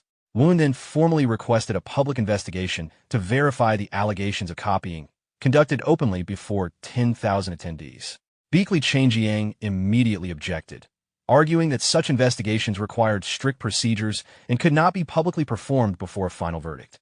Liu further emphasized that the venue, organized under the Murim Alliance, was meant for mediating disputes between sects rather than for enforcing accusations, as if it were a prosecution against the Righteous Heaven Sect. Internally, he reasoned that the alliance could not appear biased before the smaller and mid-sized sects that formed its foundation. When asked to proceed, Li Su agreed, and a demonstration began. He executed a technique identified as a core basic move of their sect, initiating it with a single kick that formed 3 visible force lines, drawing the attention of everyone present. Liu immediately claimed that the technique had been copied from the Beakley clan. Woon confirmed that it had been inspired by the triad concept of heaven, earth, and man. Beakley Changjiang acknowledged the resemblance and further noted that the same movement pattern also overlapped with techniques from the Naman clan. Following a direct assessment, it was revealed that all 23 foundational techniques of the Righteous Heaven Sect bore similarities to martial arts from various sections. Liu questioned whether the entire process was merely a fabricated demonstration, while Woon challenged him to specify what part he considered false. He further argued that since no representatives from the other sects were present to validate the claims, there was no authority to judge the matter conclusively. At that point, Namong Wu and Chengha both stepped forward, identifying themselves as representatives with knowledge of the respective sections. Namong Wu explained that he had been nearby and came after hearing about the founding ceremony. He confirmed that the similarities were undeniable, noting that their Namong techniques also followed a structure beginning from Earth, forming the human aspect and ultimately reaching toward heaven, reflecting the same conceptual framework. Chengha added further evidence by presenting additional materials, including confirmation letters from other sects raising similar concerns of imitation. He explained that if such claims were accepted, then the Beakley clan's techniques would also inevitably fall under similar scrutiny when compared with other sections. Beakley Changjiang objected again, insisting that the argument was still based on assumptions rather than proof. Namong Wu countered by pointing out that this was precisely the same reasoning the Beakley clan itself had used, treating structural similarity in concepts like heaven, earth, and man as evidence of copying. The leader of the Murim Alliance's investigation team scoffed, questioning whether they would truly resort to such sophistry. Beakley Changjiang immediately erupted in anger, demanding to know what he meant. Beakley Woon calmly observed the situation, appearing satisfied with how events were unfolding, while the elder shouted his name in frustration. Liu, meanwhile, questioned how such verification was even possible, asking whether they had distributed records of all basic techniques across sects in advance. The implication was confirmed, though Woon did not directly respond, instead stating that he had already presented his argument, and now it was the Moon Sword's turn to reply. Internally, he considered that if the Beakley clan were forced to admit their techniques had been copied, they could be implicated in claims involving 23 sections. He questioned whether the elder would truly accept such a risk. Beakley Changjiang, growing increasingly unsettled, asked if that was all. Suddenly, the elder drew his sword and launched an attack toward Beakley Woon. Namong Wu and Chungha shouted in alarm, but the Righteous Heaven Sect leader immediately ordered them to stop, declaring it a personal matter. Beakley Changjiang confronted Woon directly, reminding him that regardless of circumstances, he still carried Beakley blood and was meant to be the heir guiding the clan's future. He accused Woon of still being bound by unresolved ties and questioned whether he harbored resentment for failing to avenge his mother or protect her. He warned that if Woon intended to destroy the Beakley clan out of hatred, he would not allow it. As the confrontation escalated, Beakley Changjiang unleashed an attack that sent him tumbling back, while stabilizing himself by driving his sword into the ground to control the force.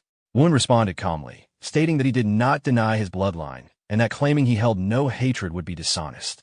However, he explained that he had grown more understanding over time. When asked why he did not return to the clan, he replied that as sect master, he needed to continue strengthening himself and was no longer the same person who had left the Beakley clan. Beakley Changjiang pressed further, questioning how long the Righteous Heaven Sect could withstand pressure if the Beakley clan decided to suppress them, implying the sect had no real chance against its influence. Before the confrontation could continue, Woon interrupted, asking if he truly intended to proceed right then and there. Beakley Changjiang paused, visibly shaken, as memories from the past surfaced, recalling when Woon was still a child who once confidently claimed he had already blocked one of his techniques. Those memories disrupted his resolve. Woon stepped forward and spoke as sect master, stating that the Righteous Heaven Sect's fundamentals and martial arts were not copied from any school. He also addressed Beakley Changjiang as a descendant of the Beakley clan, asking him to wait a little longer, promising that the truth would eventually become clear. Beakley Changjiang remained silent, consumed by conflicted thoughts.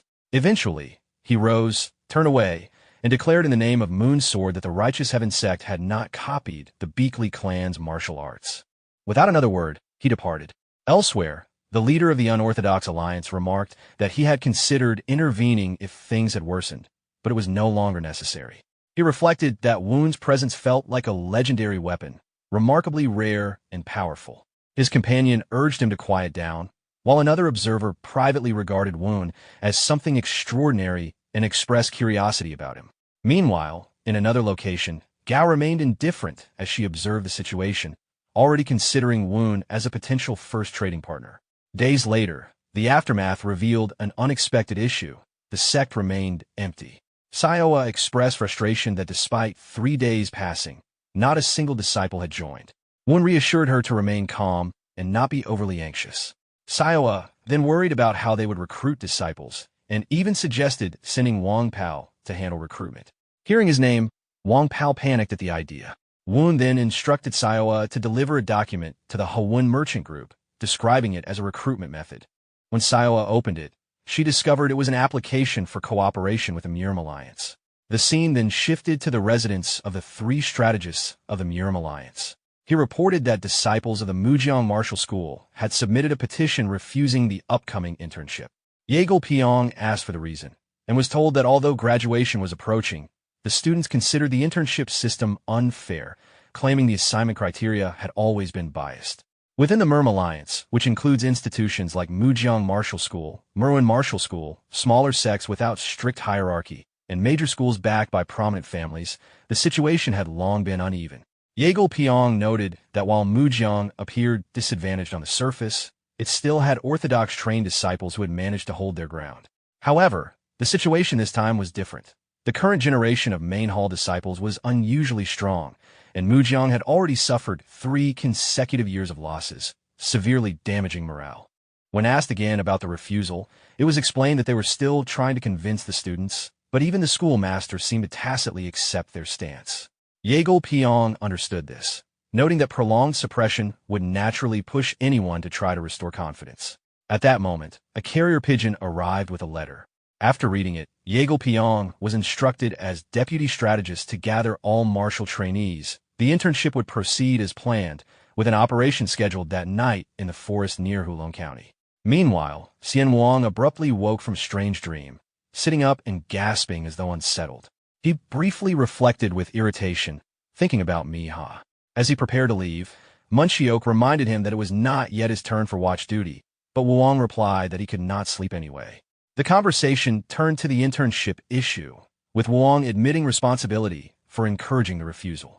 He worried it might be perceived as arrogance and result in their reassignment to train under an obscure sect.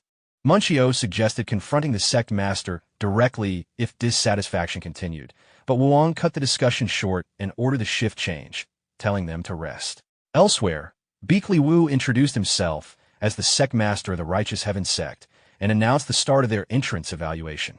He stated that the only requirement was to step across the sect's threshold. Xian Wang immediately ordered all Mujiang disciples to prepare for combat, and they surged forward in attack.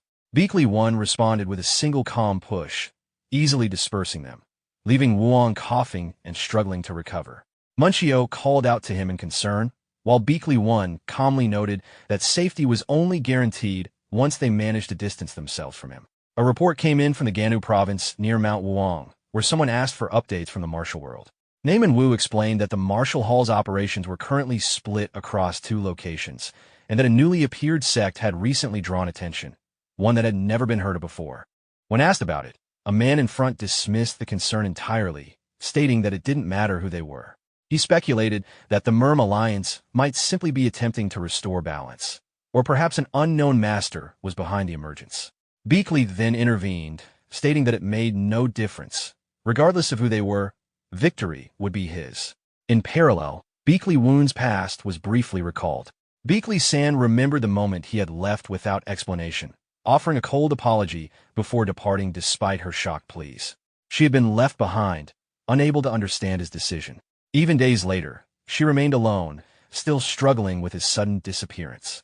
Within the Mujiang Martial School, Beakley San, Beakley Woon's younger sister, resolved firmly that she would not forgive him until she understood why he abandoned the clan.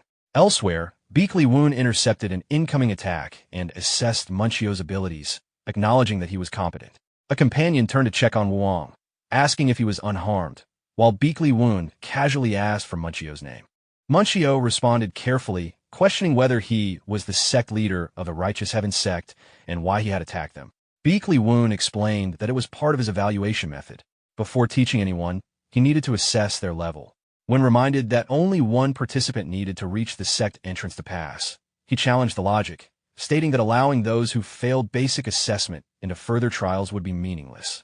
He declared that he intended to break their confidence completely through successive defeats, leaving them unable to continue as a form of harsh training. Munchio tried to intervene, but Wu Gang stepped forward and blocked the attack, despite his heavy breathing and visible concern from others. Wu Gang then directly asked whether defeating Beakley Woon would count as passing the entrance exam. Beakley Woon agreed without hesitation and allowed them to proceed. As the group attacked, Beakley Woon effortlessly repelled them, each movement precise and overwhelming. He criticized their lack of resolve, mocking their earlier confidence and noting their hesitation under pressure. He dodged Wu Gang's attack with ease, praised his effort, and then struck back, pointing out that his movements lacked consistency compared to his earlier bravado. Another attacker suddenly attempted a surprise strike, but Beakley Woon countered instantly with his sword. The attacker, Dan Ryan, was shocked to find part of his hair cut in the exchange. Beakley Woon observed him calmly before shifting his attention to Munchio, noting his sharp judgment and experience in real combat. As panic spread among the remaining disciples, Beakley Woon tilted his head slightly to avoid another strike and prepared to counterattack again. Beakley Woon quickly recognized the flaw in their approach. They were not making proper use of their numerical advantage. He shifted his attention to Wu Gang for evaluation, pointing out that his movements were hesitant and questioning whether he was afraid of injuring him. From his assessment, Beakley Woon concluded internally that overall their abilities were not bad, with 3 individuals standing out in particular. He decided to further disrupt their coordination by provoking them. Coldly, he criticized them for falling into disarray upon facing a strong opponent, suggesting that their reputation for repeated failure was not unfounded. Wu Gang responded with a restrained objection, while Munchio immediately intervened, taking command of the situation. He instructed Wu Gang to take a defensive role, noting that although their opponents seemed overwhelming, he was still observing them rather than acting without structure. He then outlined a coordinated plan. They would create an opening together, with Dan Ryan assigned to deliver the finishing strike when the opportunity appeared. Encouraged, the group pressed forward again, but Beakley Woon dismissed their regained confidence as too late. Wu Gang charged in with his sword, but his attack was easily deflected, leaving his weapon lodged and himself thrown back by a counterattack. Seizing the moment, Dan Ryan and Munchio attempted a joint strike, which Beakley Woon identified as a coordinated effort but evaded with ease. He countered by grounding himself, then striking both of them away in a single motion before returning to a composed stance. He then reflected on the encounter, noting that what made fighting a master dangerous was their ability to exploit familiarity. Opponents became overconfident, believing he would not respond decisively. With that assessment, he effortlessly overpowered Wu Gang once again, sending him crashing back in pain. Observing their deteriorating condition, Beakley Woon remarked that he had expected more from them, at least some basic martial talent. He expressed disappointment, but reaffirmed that the rules of the test still applied. At that moment, he sensed a surge of killing intent and narrowly avoided a sudden attack with his sword. He became visibly energized, recognizing the technique as something familiar, the Great Disaster Sword. Intrigued, he pressed Wu Gang, asking whether he was risking everything just to pass the duel, and demanded to see his full capability. Suddenly, Wu Gang launched a rapid sequence of attacks from an unexpected angle, catching him off guard for the first time in the exchange. Beakley Woon, panting slightly, observed him closely and concluded that his talent was unusually strong. He laughed in response, while Wu Gang remained confused by his reaction. At the same time, a system notification indicated a significant increase in Beakley Woon's energy stat after a long period of stagnation. Amused and increasingly interested, he considered the possibility of recruiting Wu Gang. He then challenged him again, asking if that was truly all he could do. After the battle, Wu Gang abruptly woke from a deep sleep, disoriented and unsure of his surroundings. He questioned whether he was inside the Righteous Heaven Sect and realized he had pushed himself too far the previous day. When Jingguang entered the room and checked on him, Wu Gang remained dazed, even repeating his name as if trying to process what had happened. He then recalled the events of the previous night and grew alarmed, realizing he had used the Blood Sword Sect technique openly in front of the Righteous Heaven Sect. Fearing that he had been identified as a member of a demonic cult, he recognized that the situation had become extremely dangerous and admitted to himself that he had lost control in the heat of the moment. Wu Gang realized that if the situation continued to escalate, he would not only lose the duel with the Marun Martial School, but also risk being accused of acting as a demonic spy. Uncertain of what to do, he fell into thought. Before leaving, Jingguang reminded him that assembly time was approaching and instructed him to head outside if he was awake. Wu Gang responded softly, indicating he understood, but remained unsettled by the situation. He began questioning what he had witnessed earlier. Either Jingguang had not noticed anything unusual, or he had been wrong in assuming the Righteous Heaven Sect had already detected him. However, he quickly dismissed that possibility. The sect leader had clearly noticed him. The expression Beakley Woon gave him, along with his mention of the Great Disaster Sword, and his master, confirmed it.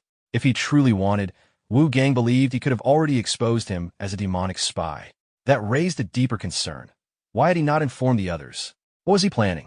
At that moment, Beakley Woon appeared and fixed his gaze on Wu Gang before smiling ominously and stating that he had arrived. This shocked Wu Gang, who felt as though everything was unfolding under his control. Beakley Woon then announced that out of the original 15 participants, only 5 remained after the preliminary round, which exceeded his expectations. The others reacted in shock, realizing how quickly the numbers had dropped. He then revealed the next phase. Over the following 15 days, they would engage in daily battles against disciples of the Righteous Heaven Sect, while spending the remaining time studying techniques. Sayo was instructed to distribute training weapons and equipment to everyone, which she promptly did, confirming each participant's preferred weapon and handing out gear accordingly. When she finished, she formally introduced herself as Sayo and explained that she would be assisting with their sparring sessions. Beek Lee-woon then instructed the group to greet each other properly and maintain basic courtesy. One participant, Wang Pa, introduced himself briefly. Beek Lee-woon acknowledged the exchange but quickly redirected the focus, stating that excessive conversation would waste time and that they should begin the matches immediately. Sayo agreed and suggested an unusual format, 5 versus 2, to save time. The group reacted in confusion at the proposal, but Beek Lee-woon accepted it without hesitation, further surprising everyone. Wu Gang observed the situation in disbelief, while Munchio expressed dissatisfaction, insisting they were being underestimated. He declared his intent to end the fight quickly and immediately launched forward, confident in his ability despite their previous losses against the Mujiang Martial School. However, Sayo effortlessly evaded his attack. Munchio attempted to continue pressing the offensive, gathering strength for a decisive strike with his wooden spear, believing it would finish the encounter. At that moment, a system notification confirmed the activation of a unique trait related to Mingjang. As Munchio struck, he was shocked to see an unnatural effect, his spear becoming covered in snow-like energy. Sayo calmly smiled and warned him that it would sting, then countered decisively, sending him flying with controlled force. Wu Gang watched in stunned silence, calling out Munchio's name in disbelief. Sayo then stated that it was her turn and ordered them to attack together. Wu Gang immediately rushed forward, throwing a punch with full force. Sayo acknowledged his technique, noting the quality of his defensive stance and the discipline behind his training. Hearing this, she briefly showed appreciation and even thanked him for the compliment, momentarily softening the tension of the fight. The exchange intensified as the battle continued. Wu Gang gathered his strength and warned that his next move would be difficult to counter. In response, Sayo was briefly startled when Wang Pao suddenly moved in to intercept Jingguang's attack, stepping in to support the engagement. Wang Pao, identified as a junior disciple, quickly gained the upper hand in the exchange and created an opening to counterattack. However, as he pressed forward, his movement was disrupted when his arm was suddenly restrained. At the same time, Dan Ryan and the others regrouped and declared that they would now fight seriously, forming a coordinated formation and surrounding Wang Pao. Despite being attacked from all sides, Wang Pao managed to block and redirect their strikes, realizing that the group was actively intercepting and adapting to each of their movements. Observing this, Wu Gang gritted his teeth in frustration, reflecting bitterly that even after 3 years of losses to the Mujiang Martial School, they were still struggling against members of an unknown sect. Beek Lee-woon quietly observed the battlefield as a rope suddenly shot toward Wang Pao's hand. Sayo reacted in alarm, but Wang Pao let out a brief cry as Dan Ryan was caught off guard, unable to understand what was happening. In the chaos, Wang Pao used the rope to pull and launch Dan Ryan forward with overwhelming force, sending him crashing into Wu Gang and knocking him back. Assessing the situation, Sayo concluded that only one opponent remained and stated that the outcome was effectively decided. The remaining participants stood frozen without making a move. When Sayo asked if he intended to continue, the atmosphere shifted as the opposing side realized they had been reduced to a single standing member. Beek Lee-woon, watching the conclusion, showed quiet satisfaction. The result confirmed his expectations.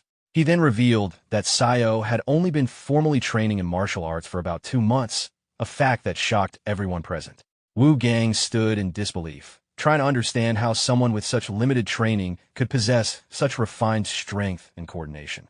Beek Lee-woon then shifted the focus of instruction, explaining that future training would emphasize multi-person coordination techniques. Drawing from his experience in the Merm Alliance, he emphasized that coordinated group tactics were essential for victory, especially for those who had repeatedly lost to the Marwan Martial School over the past 3 years. He urged them to build trust in one another, stating that confidence in teammates would strengthen both coordination and individual ability. With that, he concluded the first training session and instructed everyone to rest. The group responded in unison with acknowledgement. Before dismissing them, Beek Lee-woon called Wu Gang aside and ordered him to stay behind. Wu Gang complied. Elsewhere, Wang Pao and another disciple exchanged polite remarks, with Wang Pao modestly downplaying praise for his abilities. As time passed within the Mujiang martial school grounds, a system notification activated a silence mode, isolating the area from outside sound. Noticing this, Beakley Woon acknowledged the perceptiveness of the system and shifted the conversation to a new topic.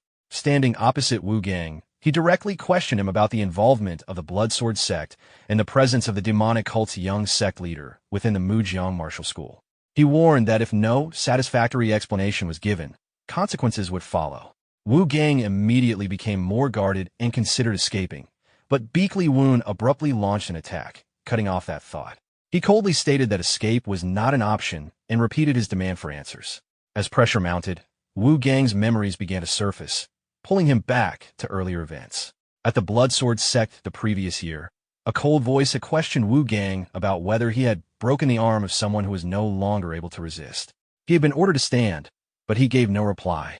The Great Disaster Sword's voice then turned furious, criticizing his hesitation and demanding why he had not gone further, why he had not killed or at least crippled the opponents so thoroughly that they could never return to conflict. He reminded Wu Gang that as the young sect leader of his sect, his position within the orthodox martial world should already command fear, yet he continued to fall short of expectations.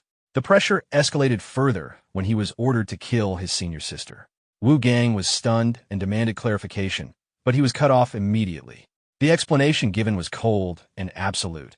In the logic of the dark path, hesitation only leads to mass casualties. His compassion was framed as a fatal weakness.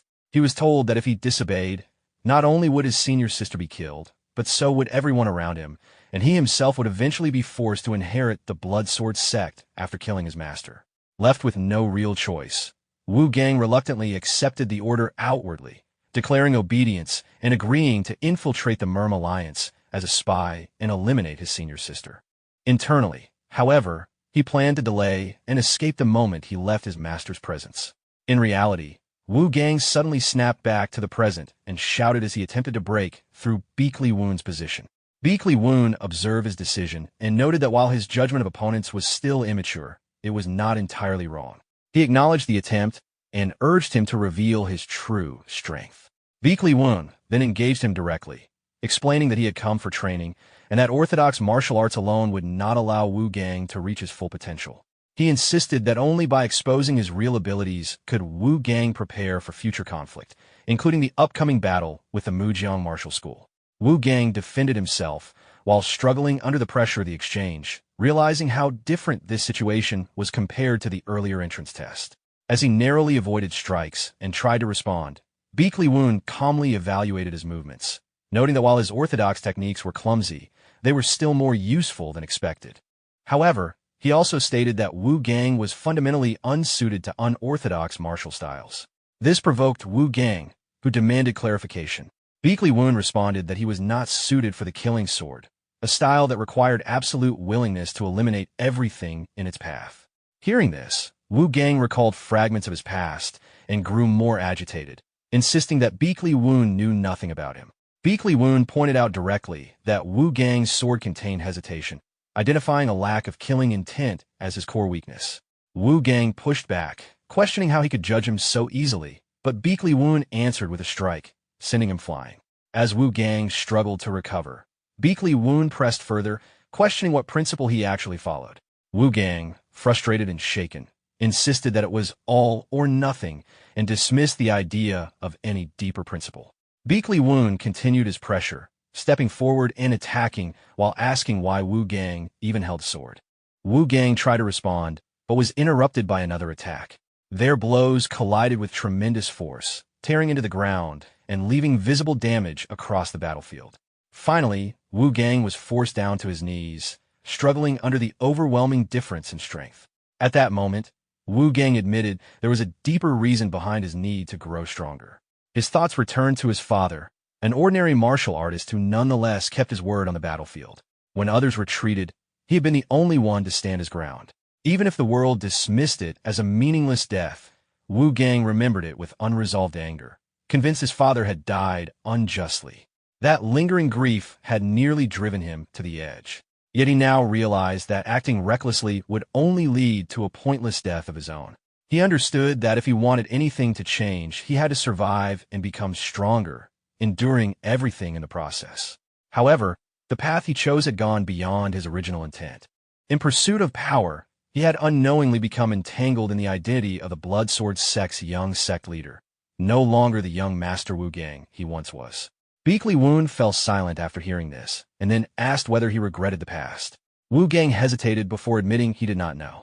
What he did know was that he wanted to restore his father's honor and prove that his death was not cowardice, but the act of a warrior greater than most. As a son and heir to that legacy, he felt responsible, yet also lost in his current path. He even offered to accept punishment or exposure to the Merm Alliance, insisting that the others were uninvolved and that he alone had hidden his identity to infiltrate. After hearing this, Beakley Woon reacted unexpectedly, striking him and sending him flying before ordering him to stand. He remarked that Wu Gang reminded him of a boy lost in hatred. The conversation then shifted as Beakley Woon casually mentioned his own past, noting that when he left the Beakley clan to join the Mujeong martial school, he had already begun reshaping martial methods beyond traditional clan techniques. He explained that while others focused on strengthening their foundations, he specialized in adjusting and refining martial systems themselves. Wu Gang, surprised, asked if that meant he intended to teach him. Beakley Woon responded indifferently that the Merm Alliance would not collapse just because they ignored someone like him. Internally, however, he was clearly intrigued, recognizing Wu Gang as a potential successor connected to a powerful legacy. He then declared seriously that over the next half-month, he would completely dismantle Wu Gang's existing martial foundation and rebuild it from the ground up, warning that he would have to forget his current self and endure significant pain. He asked whether Wu Gang trusted him enough to accept that path. Wu Gang hesitated, questioning whether he could truly become stronger through this method. Beakley Woon reassured him that this was his role. Elsewhere, the scene shifted to a Merm Alliance envoy, where reports circulated that the students from the Martial Aptitude Hall this year were exceptionally talented. Yeagle Pyong confirmed the information, noting that their results were unusually high. As a result, major leaders within the martial factions had already begun an underground competition to recruit and secure them. Sword Saint Ouija Hack, one of the top masters among the orthodox martial arts 10 Heavens, mentioned a sudden development regarding a wager proposed by the co-leader of the unorthodox Merm faction concerning the upcoming duel. The bet was placed on Mujeong Martial School's victory. According to the terms, if the co-leader wins, he would request a minor favor. If he loses, he would halt all expansion and offensive actions for 1 year. His method of judgment, described as betting with an eye, was questioned by others as arrogance, suggesting he believed he could see outcomes others could not. Despite skepticism, the offer was considered too valuable to refuse given the current disadvantage. If the opposing faction paused their aggression, it would provide time for the orthodox side to reorganize its forces. Determined to maximize advantage, it was decided that Mujeong Martial School must not lose this duel under any circumstances. A new referee was assigned, a senior graduate from Merwin Martial School, along with Chung Ryu, a rising prodigy recognized as one of the next-generation swordsmen of Wong's sect. Elsewhere, Chung Ryu heard mention of Mujeong Martial School and recalled its reputation, noting it had been some time since he last encountered anything significant from it. Meanwhile, within Mujeong Martial School, Beakley Woon oversaw training sessions where disciples expressed exhaustion from continuous sparring, especially in uneven matchups such as 2 against 5. Sayo also commented on the difficulty of the training, but Beakley Woon soon arrived and acknowledged their fatigue. When Sayo noticed him, she asked when he had arrived. He responded calmly and announced a reward. After training concluded, they would travel to observe the upcoming duel at the Merm Alliance. He further revealed that a nearby blacksmith, previously associated with him, would forge personalized weapons for the disciples if they managed to win more than 8 out of 15 sparring matches against Mujeong Martial School's trainees. Sayo reacted enthusiastically upon hearing this and immediately accepted the challenge. Later, during sparring discussions, Dan Ryan expressed confusion over how Sayo had already adapted to counter techniques they had only recently encountered. She calmly stated that earlier forms had been more difficult, implying rapid learning progress. Wang Pao also noted that Sayo appeared to read opponents unusually well, while attributing his own improvement to increased motivation. Beakley Woon then issued further instructions, explaining that rewards and expectations were tied to performance. Observing the disciples closely, He urged them to analyze one another's growth and understand the reasoning behind his training methods. He also intervened when Wu Gang attempted to act independently, restraining him with a binding rope designed to suppress violent prisoners without damaging their core energy. The restraint tightened whenever unorthodox martial energy or uncontrolled movement was used, though it could theoretically be broken through disciplined physical strength alone. Wu Gang reacted in frustration, while others questioned whether Beakley Woon was showing favoritism towards certain disciples. He denied the claim and instructed everyone to continue sparring without distraction. Beakley Woon then explained that Wu Gang was being restricted specifically so he would not interfere and could instead observe the training process. From a distance, Munchio and others continued intense sparring sessions, visibly improving through real-time adaptation. Beakley Woon observed that previous weaknesses, such as failure to control spear distance, were being corrected through improved footwork and responsiveness. Wu Gang, watching in disbelief, noted how quickly his peers had evolved, especially in developing new close-range adaptations that had not existed before. Sayo also questioned a sudden movement during combat, unsure whether it was intentional or an instinctive adjustment. Beakley Woon, observing all of this, asked Wu Gang whether he could see how much the others had matured in such a short time. He then remarked that Wu Gang likely wanted to draw his sword and join immediately, but was afraid of being left behind. At that moment, a system notification confirmed that Munchio had entered the spear body unification state, where his spear and body movement became synchronized, as if the weapon were an extension of himself. Munchio planted his spear firmly, entering a heightened combat state that marked a significant breakthrough in his martial development. He then began to execute martial techniques in earnest, struggling against the restrictions placed on him. Wu Gang finally asked to have the bindings loosened, insisting that he could not improve while being forced to stand still. Beakley Woon rejected the request, stating coldly that movement at this stage would prevent real change. He explained that while Munchio was gradually forming his own martial path through accumulated combat experience, Wu Gang was still imitating Bloodsword Sect techniques and even echoing his senior sister's style, which kept him bound to his past. Cornered, Wu Gang asked what he was expected to do instead. Beakley Woon responded that as long as he continued letting his body follow inherited techniques, he would never break his established habits. The purpose of the restriction, he explained, was precisely to force that change.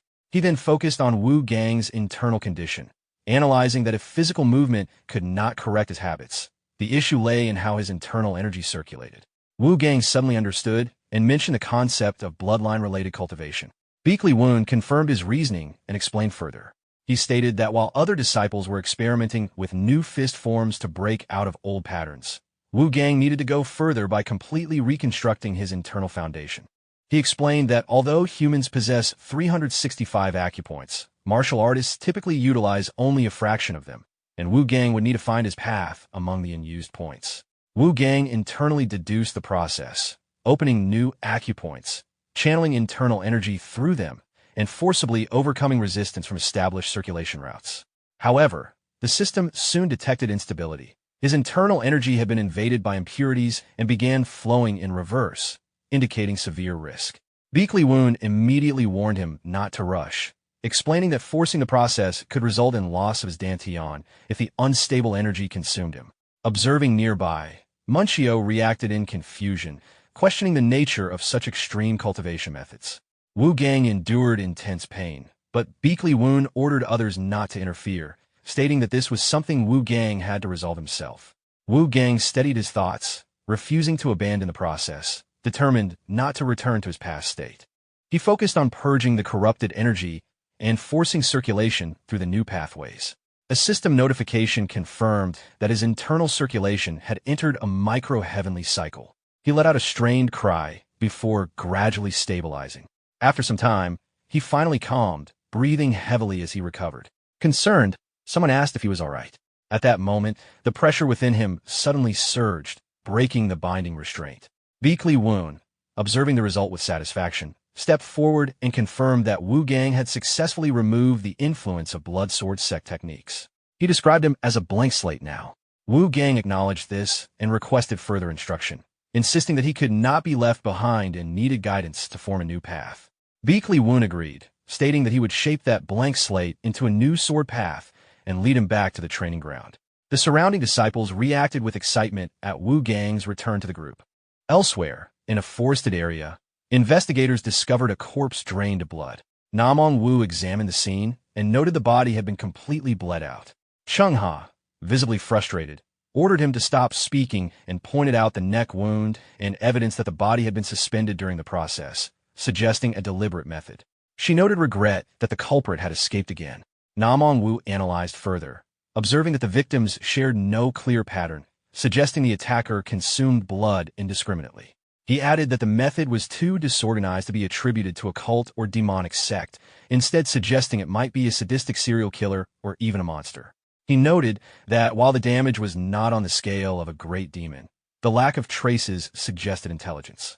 He then proposed either retreating to request reinforcements or continuing the pursuit.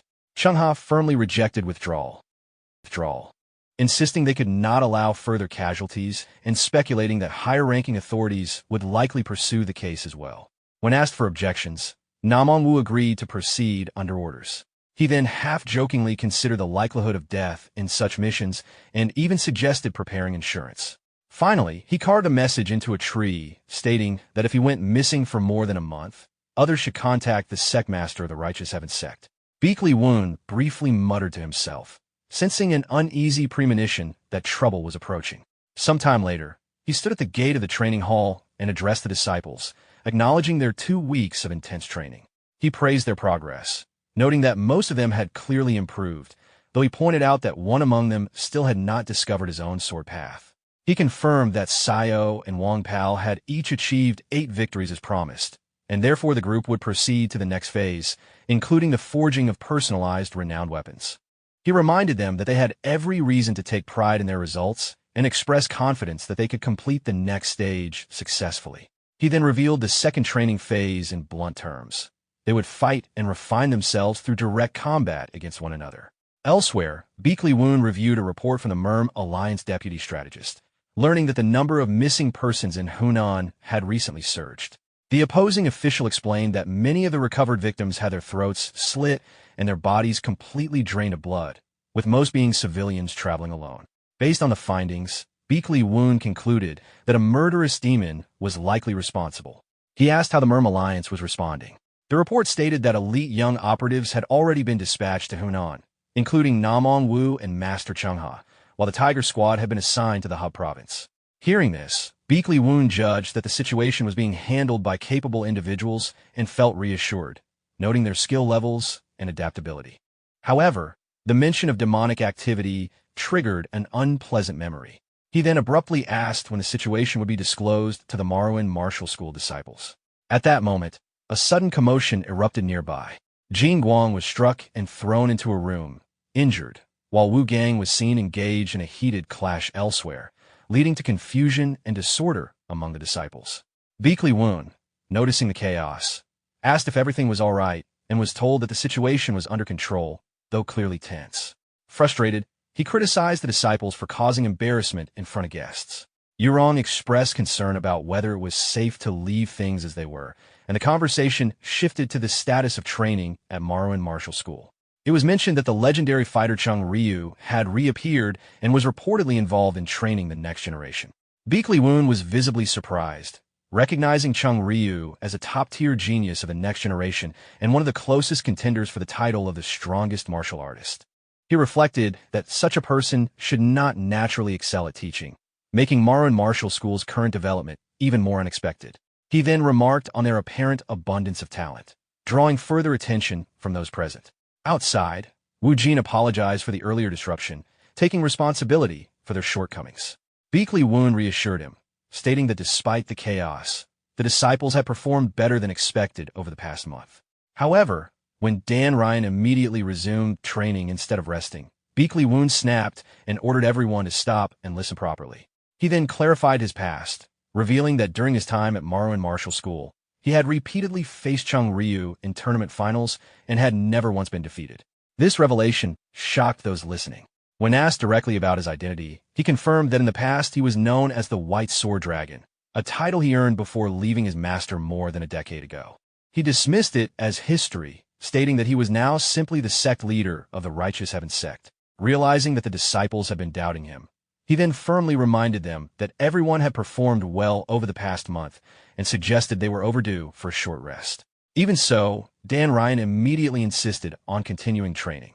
Frustrated, Beakley Woon raised his voice and ordered everyone to stop being stubborn and listen.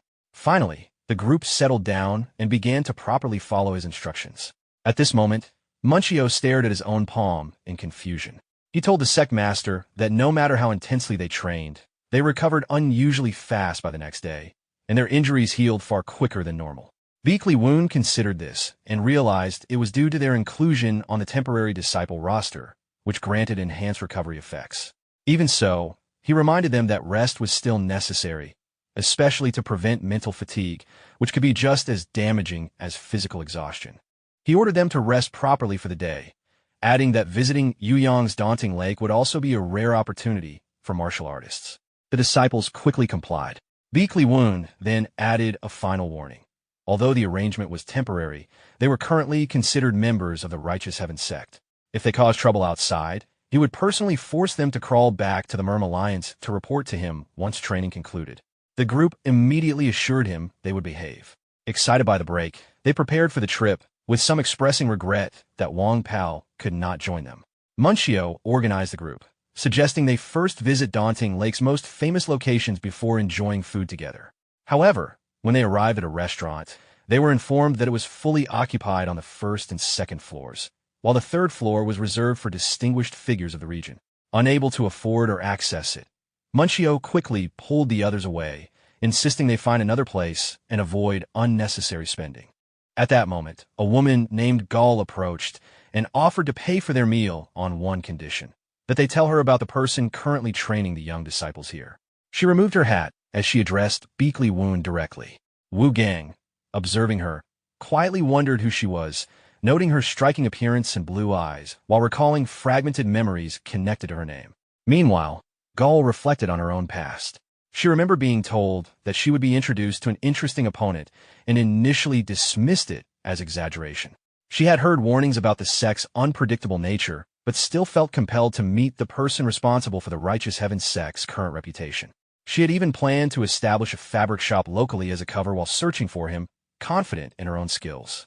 Returning to the present, she expressed surprise that she had not yet been contacted despite her efforts. Orion tried to defuse the situation by pouring her a drink and jokingly addressing her as sister, which slightly softened the atmosphere. Munchio added cautiously that they had initially suspected she might be associated with the Unorthodox Alliance due to her sudden inquiry about the Sect Master. Gall accepted the misunderstanding calmly, noting that her appearance often led to suspicion.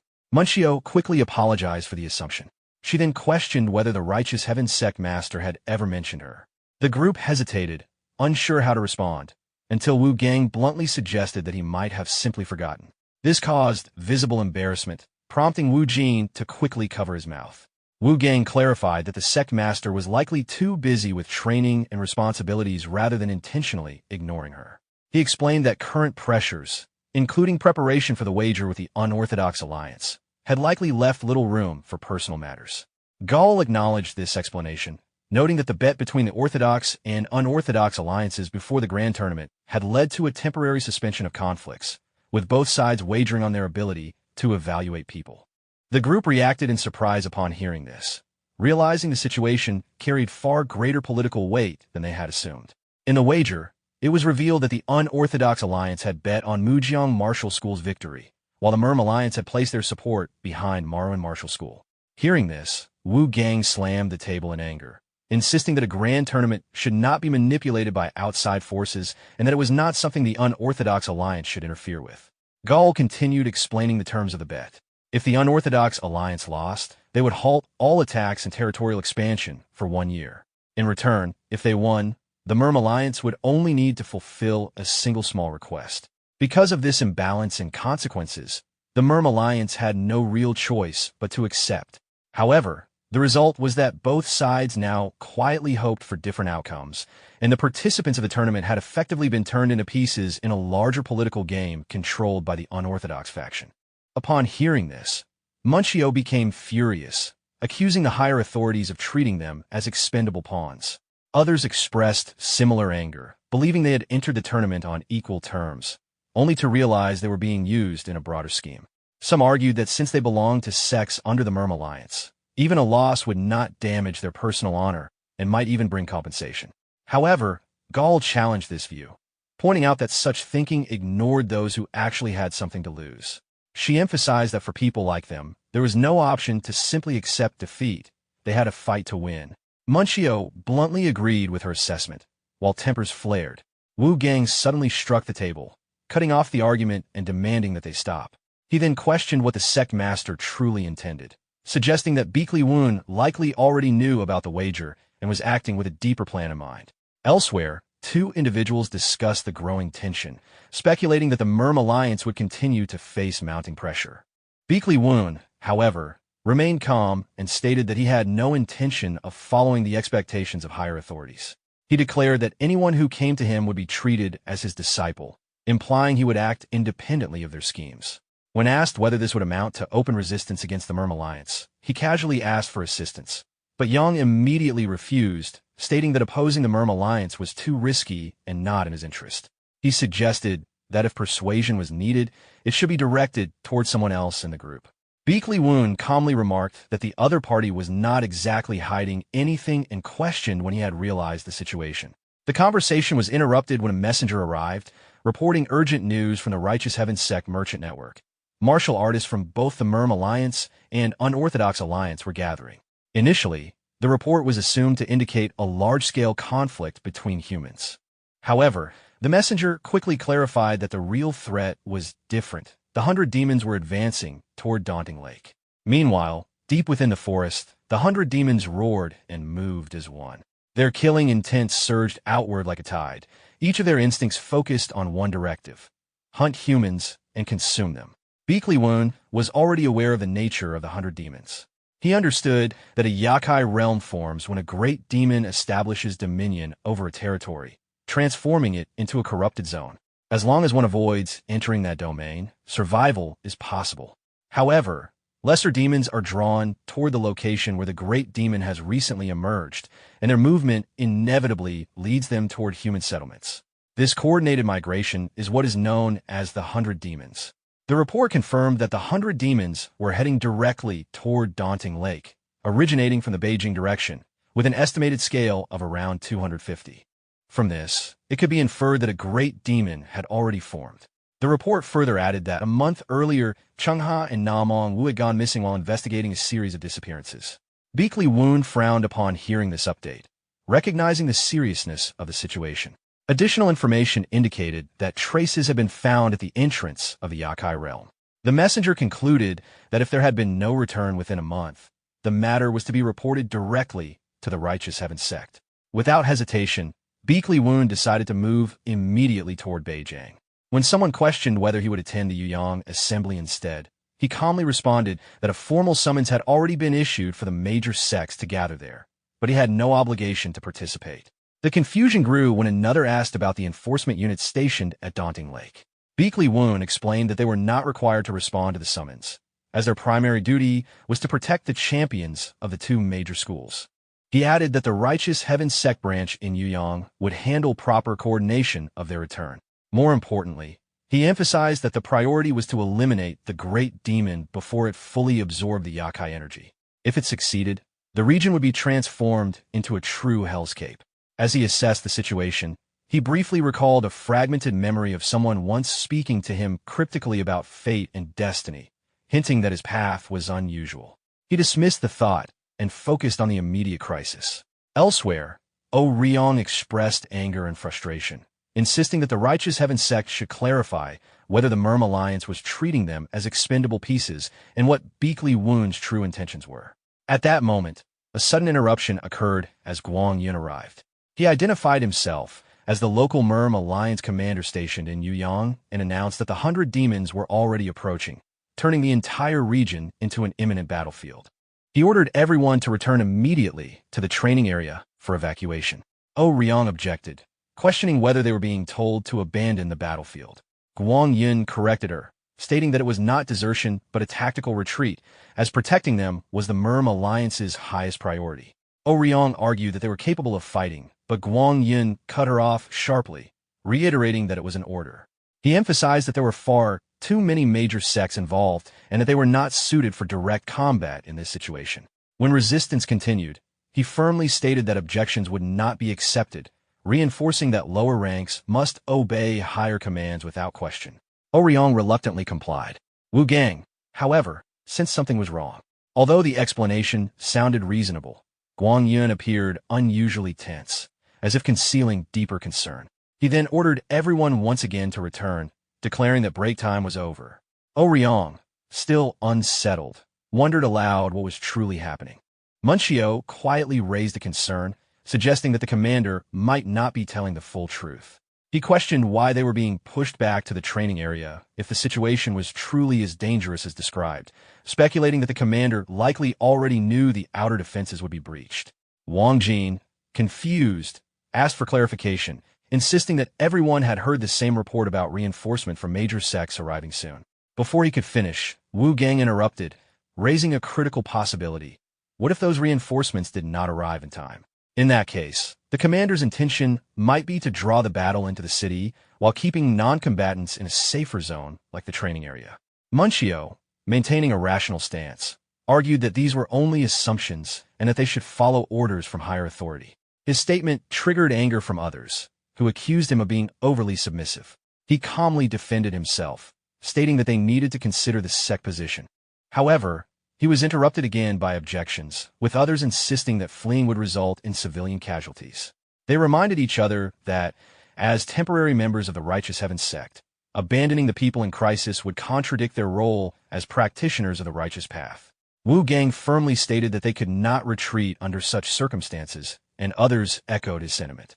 Ouyang reinforced this view, declaring that as enforcers of martial order, they were bound to protect the people rather than withdraw.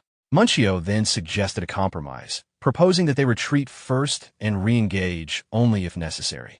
This reasoning was reluctantly accepted, and a plan was formed. Wu Gang was assigned to quickly assess the scale of the 100 demons, while Ouyang and Wang Jin were tasked with surveying the terrain. Munchio and another companion would scout possible ambush locations. From this point onward, they resolved to actively track and prepare for the incoming threat. Gull, standing at the rear, remarked with disappointment that she had been forgotten in the planning, highlighting her exclusion from the group's immediate strategy. Meanwhile, in the forest, Beakley Woon analyzed the situation. Recalling his earlier experiences with merchant escorts, he noted that survival training always emphasized retreat and situational awareness. He also reasoned that if Namong Wu and Chung Ha were still alive within the affected zone, their supplies were likely running out. He observed the increasing spread of the infestation and expressed concern that the situation needed to be resolved quickly. Elsewhere, the 100 demons raged, their killing intent intensifying. One of them complained inwardly that intruders had disrupted its domain and that, despite only recently awakening as a great demon, humans had managed to conceal themselves within its territory. Enraged, it demanded that they reveal themselves. Chung Ha and Namong Wu were hiding nearby. Chung Ha assessed the enemy's overwhelming bloodlust, reluctantly admitting they should have eliminated it before it fully awakened. Namong Wu responded irritably, telling her to stop dwelling on it, though he still maintained confidence in his remaining strength. As tension escalated, Chung Ha signaled danger, and they prepared for combat. She suddenly launched a surprise attack, drawing the attention of the 100 demons. Namong Wu followed with a coordinated strike, successfully landing a hit, though Chung Ha immediately warned him to stay alert as the enemy counterattacked. The 100 demons retaliated violently, forcing Namong Wu to be thrown aside in pain. Chung Ha called out to him in alarm as the creature advanced. At that critical moment, one of the demon's arms was suddenly severed in a single strike. The creature howled in shock and rage. Beakley Woon then appeared calmly, remarking that they were lucky he had arrived before things became worse. Chung Ha immediately recognized him and called out to the team leader as he stepped into the battlefield. Beakley Woon immediately corrected Chung Ha, stating that she should address them properly as the Righteous Heaven Sect. Namong Wu, still lying on the ground, muttered that Beakley Woon had arrived too late. Beakley Woon responded with a calm smile, saying he had been busy and did not expect to personally clean up the battlefield at that hour. He then turned his attention forward, preparing for combat as the 100 demons charged at him. Chung Ha called out that a single decisive strike to the head would be enough to finish it, though Wu Gang found the situation questionable, thinking it odd that a single great demon could supposedly be handled so simply by two people. The 100 demons remained standing, unharmed, before suddenly leaping and mocking them. Beakly Woon remained fully alert and ordered the others to fall back as needed. At that moment, an unexpected figure appeared and greeted Beakly Woon, revealing familiarity between them. Beakly Woon recognized the Black Knight and remarked that it had been a long time since their last meeting, expressing surprise at his presence. The Black Knight, in turn, noted Beakly Woon's growth and asked why he was there. Beakly Woon suddenly froze as terrifying memories from the past resurfaced in his mind. His face turned pale, and a desperate scream escaped him. A flashback revealed a younger Beakly Woon standing amidst a devastated battlefield, his body covered in wounds while countless corpses lay scattered around him. In the middle of that destruction, he desperately called out Heron's name after spotting her standing before him. However, Heron was no longer herself. Dark demonic energy completely surrounded her body, and the sword in her hand radiated a frightening purple aura. Struggling painfully, she admitted that she could no longer control her own body. Consumed entirely by demonic energy, Heron suddenly charged forward and stabbed directly toward Beakly Woon, who could only cry out her name in despair. Back in the present, Black Knight mocked him while recalling the incident from more than 10 years earlier, when he had been forced to flee after losing someone precious to him. Beakly Woon coldly acknowledged the truth. The woman before him was none other than Black Knight, ruler of the Immortal Valley and one of the rulers of the 3 great demon realms, a terrifying existence powerful enough to once destroy half of the Imperial Palace alone. Sweat formed on Beakly Woon's face as he struggled to understand why Black Knight was present when she was supposed to remain sealed away. For a moment, he even wondered whether this was only a clone. Black Knight turned toward him confidently, radiating overwhelming pressure like a true ruler. Nearby, a greater demon briefly appeared before Black Knight casually explained that she had already thrown that nuisance elsewhere. Beakly Woon scoffed and remarked that even demons seemed capable of loyalty and camaraderie. Black Knight immediately dismissed the comment, claiming she had no interest in insignificant beings.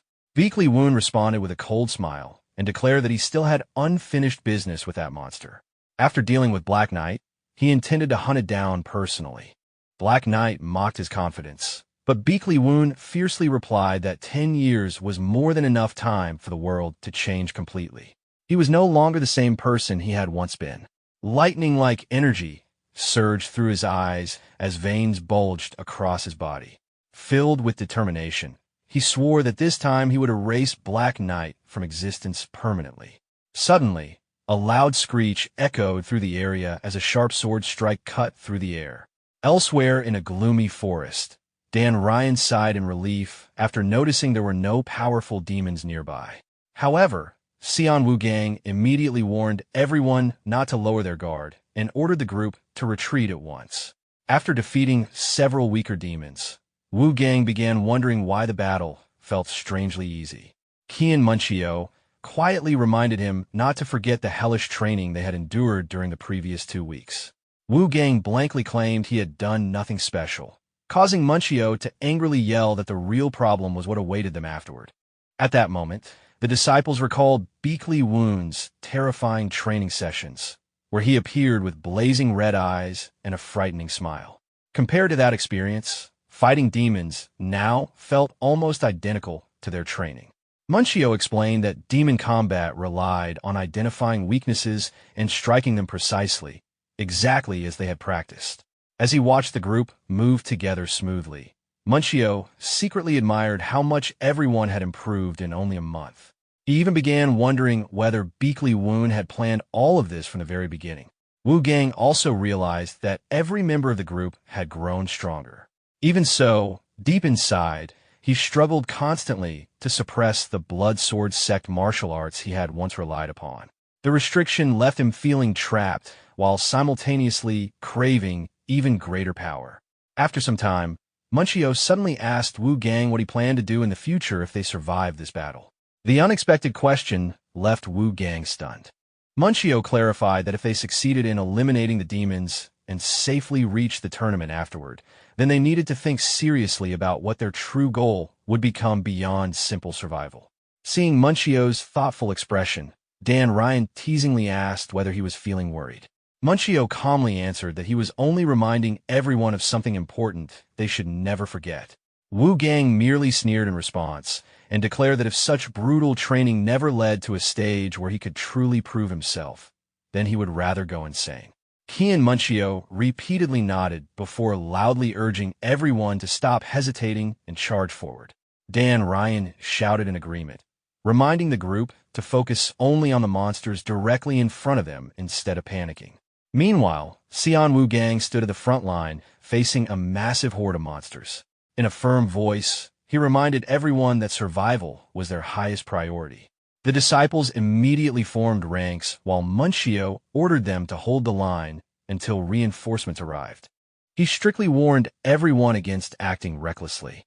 Elsewhere, another commander rallied his own troops, reminding them not to fear the demons, because those creatures only became stronger when they sensed fear and anxiety.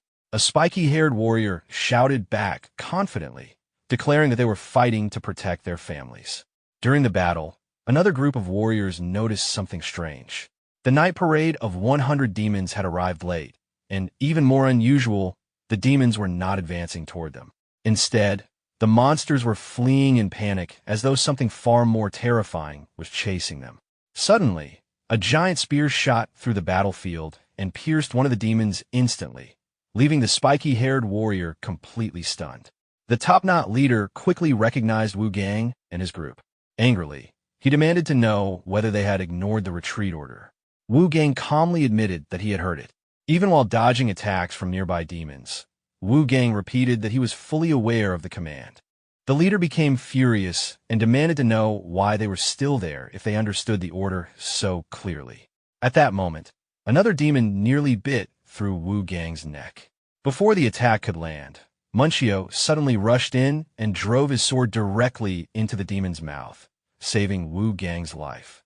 After recovering himself, Wu Gang firmly declared that although they were disciples of Murin Pavilion, they were martial artists before anything else. The determination in his eyes made it clear that he had no intention of retreating. The top-knot leader eventually sighed and gave them a final condition. They only needed to survive for 15 minutes until reinforcements arrived. Any punishment for disobeying orders would be handled afterward. The leader demanded confirmation, and Wu Gang immediately shouted his agreement. At the same time, purple demonic energy erupted across the battlefield as everyone prepared for a desperate fight. Suddenly, a black spike shot through the air at terrifying speed and pierced directly through Wu Gang's chest. Everyone froze in shock. A gigantic greater demon emerged and lifted Wu Gang's impaled body while growling that the human was unusually strong. Nearby, a skull demon lunged toward the injured Guang Yun, preparing to devour him. Before it could attack, Munchio flew in once again and thrust his spear through the monster's throat, saving Guang Yun's life. When the team leader asked about the situation, Guang Yun could barely force out a warning telling them to run. Grinding his teeth, Guang Yun admitted that this greater demon was on an entirely different level from anything they had faced before. Despite the warning, Munchio refused to retreat. He firmly declared that they had come there to help and ordered Guang Yun to get down immediately. While Guang Yun was pulled away by his comrades, Munchio's team charged forward and began clearing away the weaker demons blocking the battlefield. In the middle of the fierce fighting, Munchio failed to notice a deadly claw descending from above straight toward his head. A warning shout echoed from afar, but the attack was already too close. Munchio looked upward in horror as death approached. The team leader broke into a cold sweat, convinced that Munchio was about to die. At the last possible moment, Wu Gang suddenly roared and threw himself into the monster's path to save his comrade. As he moved, his master's warning echoed in his mind. He had been strictly forbidden from using the Bloodsword Sect martial arts again, because the demonic energy would permanently corrupt his meridians. Even so, Wu Gang ignored the warning completely. Filled with determination, he shouted that he could never stand by and watch another comrade die before his eyes. Swearing that he would never again allow such a tragedy to happen, Wu Gang broke beyond his limits and unleashed the ultimate Blood Sea Azura sword art. However, instead of releasing sinister blood-red energy, his sword erupted with brilliant golden light.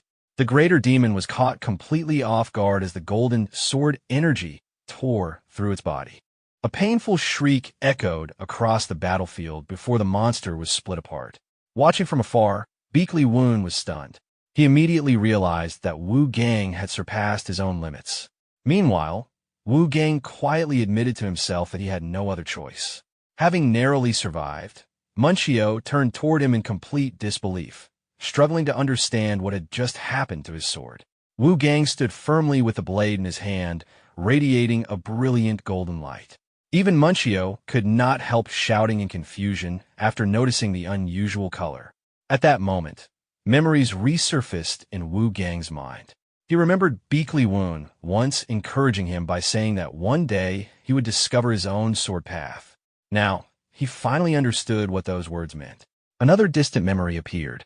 Black Knight once stood before a greater demon and calmly remarked that it possessed unusually strong demonic energy. The monster arrogantly declared that it would devour her to strengthen itself further. Without hesitation, Black Knight instantly cut it down with a single strike of dark purple demonic energy. More memories flooded Wu Gang's mind. He recalled watching overwhelming experts casually slaughter monsters that stood in their path, and he had desperately longed for that same strength. But his own reality had been far different. His childhood was filled with fear, weakness, brutal beatings, and despair. One memory in particular resurfaced vividly. As a child, he had once been hung upside down from a tree by a monster while screaming helplessly for someone to save him. The werewolf demon had leaned close to his terrified face and asked whether it frightened him. That moment left deep terror buried inside Wu Gang's heart. As the monster tortured him, he came to understand one cruel truth. If he wanted to survive, then he had to become something even more frightening than the demons hunting him. Back in the present, Wu Gang stared directly at the greater demon and declared that he was no longer the prey. Now, he was the hunter. The greater demon roared arrogantly and insisted that humans should fear its power. Wu Gang, however, showed absolutely no fear. His sword glowed brilliantly as he calmly prepared to face the monster head-on. Enraged by Wu Gang's fearless attitude, the greater demon charged forward furiously while Munchio shouted encouragement from behind. Wu Gang lightly leapt into the air and effortlessly avoided the monster's fiery attack. The ease with which the strike was dodged visibly surprised the greater demon. Landing smoothly, Wu Gang revealed a confident smirk before declaring that the warm-up was over. This time, he would attack. In an instant, he shot forward and closed the distance so quickly that even the greater demon was stunned. The flow of battle shifted immediately. Forced onto the defensive, the greater demon hurriedly raised its arms to block the incoming strikes awkwardly. At the same time, Wu Gang loudly ordered Jin and Dan Ryan to move in and support him. He also expressed gratitude toward Oriong, acknowledging the role everyone had played in reaching this point. What began as a solo confrontation instantly transformed into a perfectly coordinated team battle. Jin and Dan Ryan attacked from opposite sides simultaneously, trapping the greater demon in a pincer assault while Jin loudly chanted a Buddhist prayer. Watching his teammates move in sync, Wu Gang smiled confidently and praised Dan Ryan for starting the battle perfectly. At that moment, all 5 members of the pavilion stood together on the battlefield, officially declaring their participation in the fight to eradicate the night parade of 100 demons. From afar, Munchio and Guang Yun immediately sensed that the greater demon's presence was completely different from the weaker monsters surrounding it. They quickly realized this creature was the true ruler of the demon domain.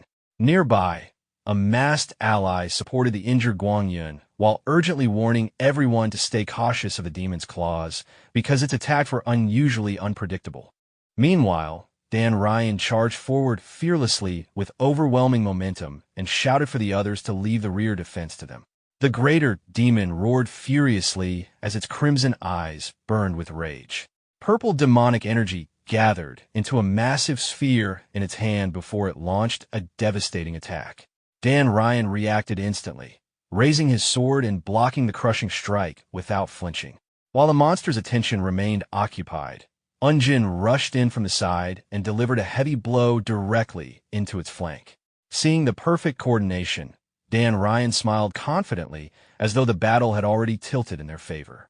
Wu Gang also smirked and announced that the defensive phase was over. Once they defeated this monster, they would begin hunting the rest. However, the greater demon's thoughts were far simpler and far more dangerous. It only desired strength and food. Suddenly, instead of attacking the disciples directly, the greater demon turned around and charged into the weaker demons nearby. To everyone's horror, it grabbed one of the smaller demons and absorbed all of its demonic energy. The disciples were stunned as the creature began devouring its own kind. Wu Gang immediately shouted for everyone to kill it before it became stronger. The greater demon crushed another demon and absorbed even more dark purple energy into its body. Roaring with satisfaction, it proudly revealed itself as the apex predator of the battlefield. Unjin broke into a cold sweat while muttering in horror about how vicious the monster truly was. Munchio quickly realized the terrifying truth. The creature was not only feeding on demonic fear, but also drawing strength from the fear of humans. The realization caused several warriors to panic and flee. The greater demon clearly existed on an entirely different level from anything they could handle. Even so, Wu Gang refused to allow the group to collapse into chaos. From above, he loudly ordered everyone to follow his commands. He immediately began coordinating the battle, instructing Munchio to restrain the greater demon with spear techniques while the others targeted its weak points. At the same time, he continued shouting orders to maintain formation and pressure the monster without giving it even a moment to recover. Despite his confident leadership, Wu Gang noticed that Guang Yun was pushing himself beyond his limits. Singchan Trui's condition had already reached the point where even brief use of his remaining power could destroy him completely. Realizing they could no longer drag the battle out, Wu Gang ordered a final all-out assault. His sword erupted with brilliant golden light as he thanked the Marian Martial Hall disciples and declared that he would finish the battle in a single strike. With full power, he unleashed his ultimate technique, the Whirlwind Thunder Sword. Golden sword energy exploded forward like lightning and crashed directly into the greater demon. Then a deafening sound echoed across the battlefield. Wu Gang's sword shattered. The weapon could not endure the overwhelming force of the technique itself, causing the attack to fail completely. For a brief moment, Wu Gang froze in disbelief. The greater demon instantly closed the distance and grabbed him before he could react. His body was torn apart amid horrifying screams as the monster overwhelmed him completely. Even while facing absolute defeat, Wu Gang stubbornly repeated to himself that he would survive. Watching the horrifying scene unfold, Munchio could only scream Wu Gang's name in despair. Then suddenly, a calm voice echoed across the battlefield. The voice praised the disciples for enduring long enough and told them to rest. In the next instant, a colossal blue sword energy appeared from nowhere. The overwhelming strike blasted the greater demon away and saved Wu Gang just before the finishing blow landed. Even the monster itself was stunned by the sudden power. A figure slowly descended onto the battlefield. Beakley Woon had arrived. His face remained completely cold as he looked over the battered disciples and casually questioned why they had all ended up there in the first place. At that moment, a mysterious demonic woman emerged from within the greater demon's body. Smiling calmly, she remarked that Beakley Woon had grown far stronger than before. Although her plans had encountered a slight obstacle, she seemed completely unconcerned. Turning toward a demonic gate in the distance, she declared that she looked forward to what would happen next, hinting at an even greater conflict waiting ahead. Standing in the center of the battlefield, Beakley Woon calmly raised his hand and gave a single order. Charge! Immediately afterward, cloaked warriors descended upon the battlefield like a storm, launching a full assault to eradicate every remaining demon beast. Beakley Woon personally led the assault, releasing streaks of white sword light that cut through the demon ranks with overwhelming force. As he fought, he realized that Black Knight's sudden appearance had disrupted everything and forced him to speed up his plans far earlier than intended. After the night parade of 100 demons ended, rumors spread throughout the Miram world. People found it impossible to believe that only 5 disciples from Martial Hall had managed to hold back an entire demon army. Meanwhile, inside the infirmary, Guang Yun was speaking with an alliance official. The official ordered that the public announcement should claim the Murian disciples were useless during the battle. Guang Yun immediately opposed the decision. As the Yaoyang branch chief, he firmly insisted that the disciples who fought on the battlefield were genuine warriors of the Miram Alliance, and that the truth would eventually come out. Deputy Advisor Yong Jin furiously argued that the Murian disciples must never become heroes because the demonic faction was already searching for an excuse to start a war.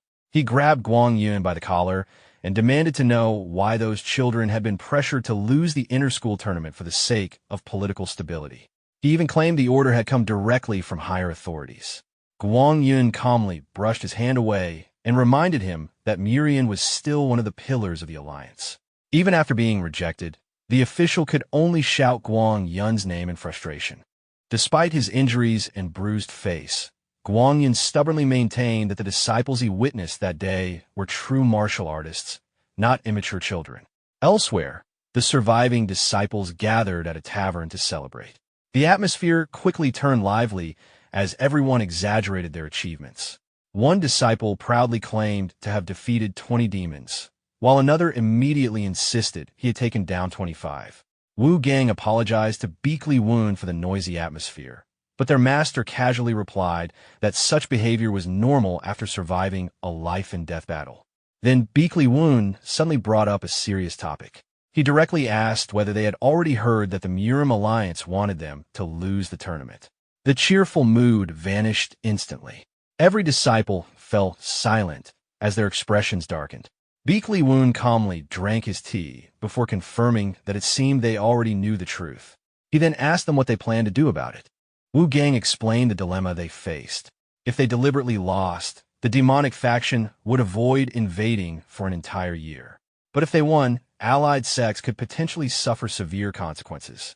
Beakley Woon responded coldly. He pointed out that if the Miram Alliance truly respected them, they would have at least explained the situation openly and asked for their understanding. Then he revealed the harsh reality behind everything. The reason nobody bothered asking for their opinion was because they were considered weak. He further reminded them that for the past 4 years, the Murian disciples had never once defeated the Mujang Martial Hall disciples.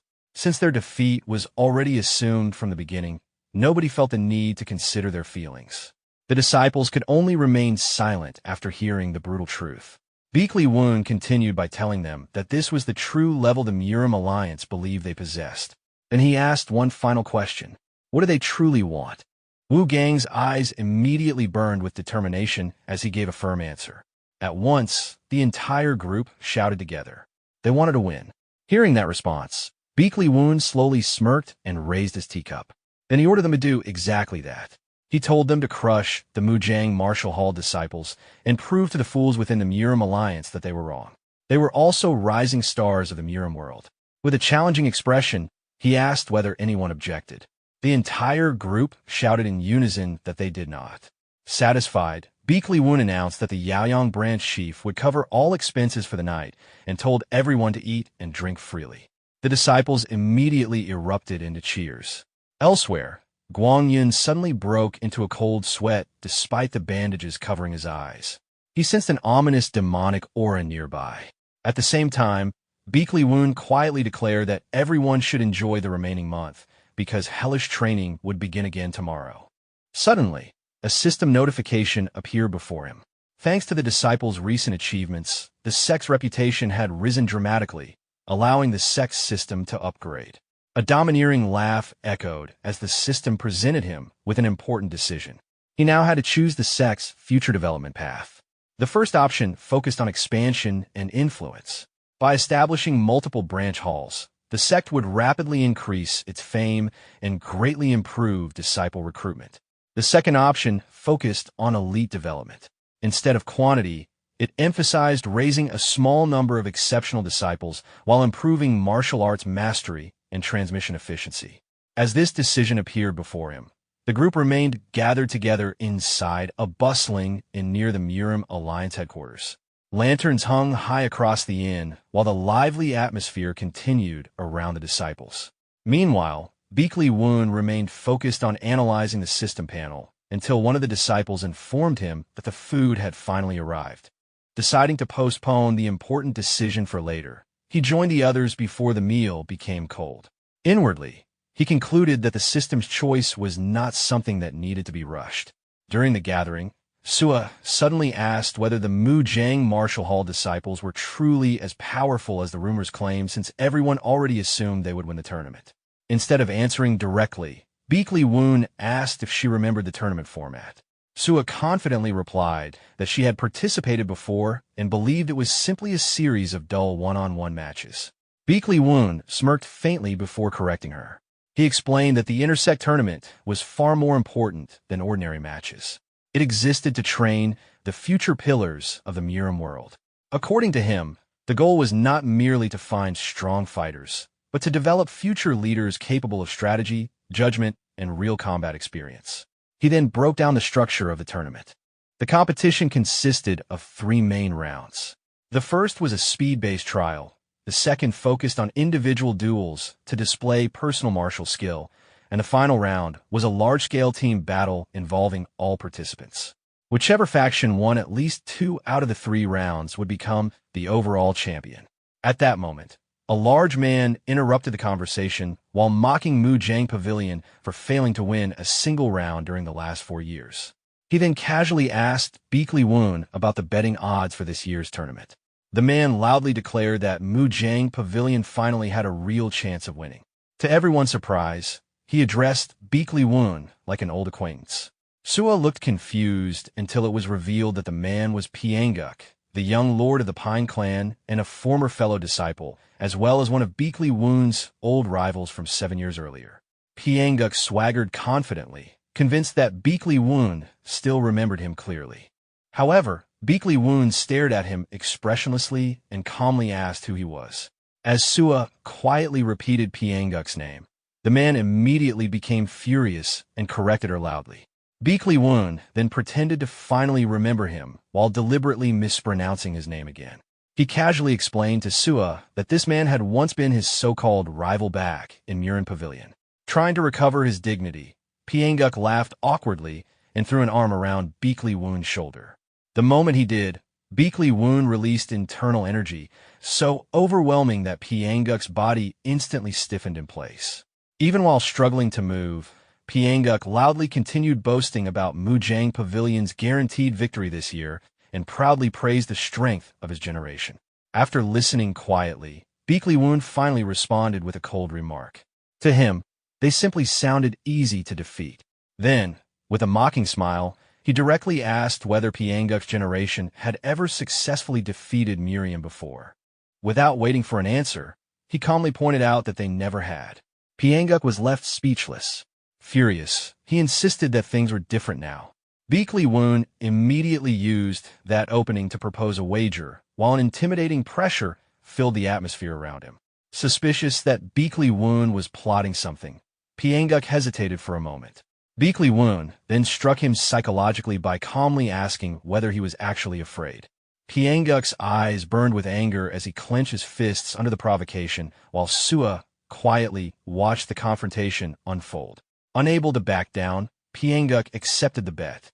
Beakley Woon immediately revealed the wagered item, the Divine Physician's healing card, a legendary treasure rumored to possess the power to bring even the dead back to life. Pianguk was completely stunned after seeing the legendary item Beakley Woon placed on the table. Beakley Woon then calmly stated the condition for the wager. In exchange, Pianguk would have to stake the Pine Clan's precious cold iron. Hearing that, Pianguk immediately broke into a cold sweat. He admitted that his clan did possess cold iron, but hesitated because it was far too valuable for him to gamble away on his own authority. Beakley Woon calmly delivered the final push by repeating the same provocative question while looking down at him like a superior. Was he scared now? Completely provoked, Pianguk slammed the table in frustration and officially accepted the bet. He then loudly demanded to know where Beakley Woon's disciples were hiding. Beakley Woon casually replied that they were currently undergoing special training and were still on their way. Pyanguk was left speechless by the answer. The scene then shifted to the disciples as their special training officially began. One of them looked bewildered and asked whether they truly had to leave immediately. Beakley Woon simply smirked before giving them an unexpectedly simple mission. All they had to do was safely reach the Murim Alliance headquarters. Wu Gang could hardly believe what he was hearing. Beakley Woon confirmed the task and immediately began dividing everyone into teams. Wu Gang and Munchio were assigned to the first team. Unjin and Oryong became the second team, forming a surprisingly balanced pair. Dan Ryan was completely shocked after learning she would travel alone as the entirety of Team 3. After organizing the groups, Beakley Woon announced the deadline. Everyone had 10 days to arrive, and they were required to reach the Murim Alliance at least 3 days before the tournament began. The disciples responded energetically and accepted the mission. As night fell, their difficult journey officially started through dangerous mountain terrain. Later, while sitting around a campfire, Munchio directly asked Wu Gang whether he was worried about the upcoming tournament. Wu Gang admitted his concerns without hesitation.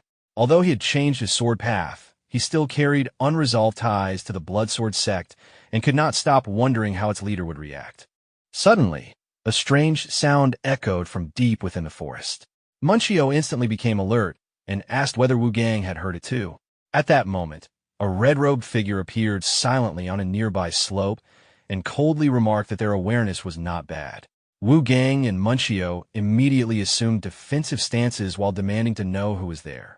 The woman calmly revealed her identity. She was Moyong Hyen, leader of the Heavenly Squad. Her appearance left Wu Gang stunned. Drawing her sword in one smooth motion, Moyong Hyen bluntly declared that she had come to request a training match with the disciples of Murin Pavilion.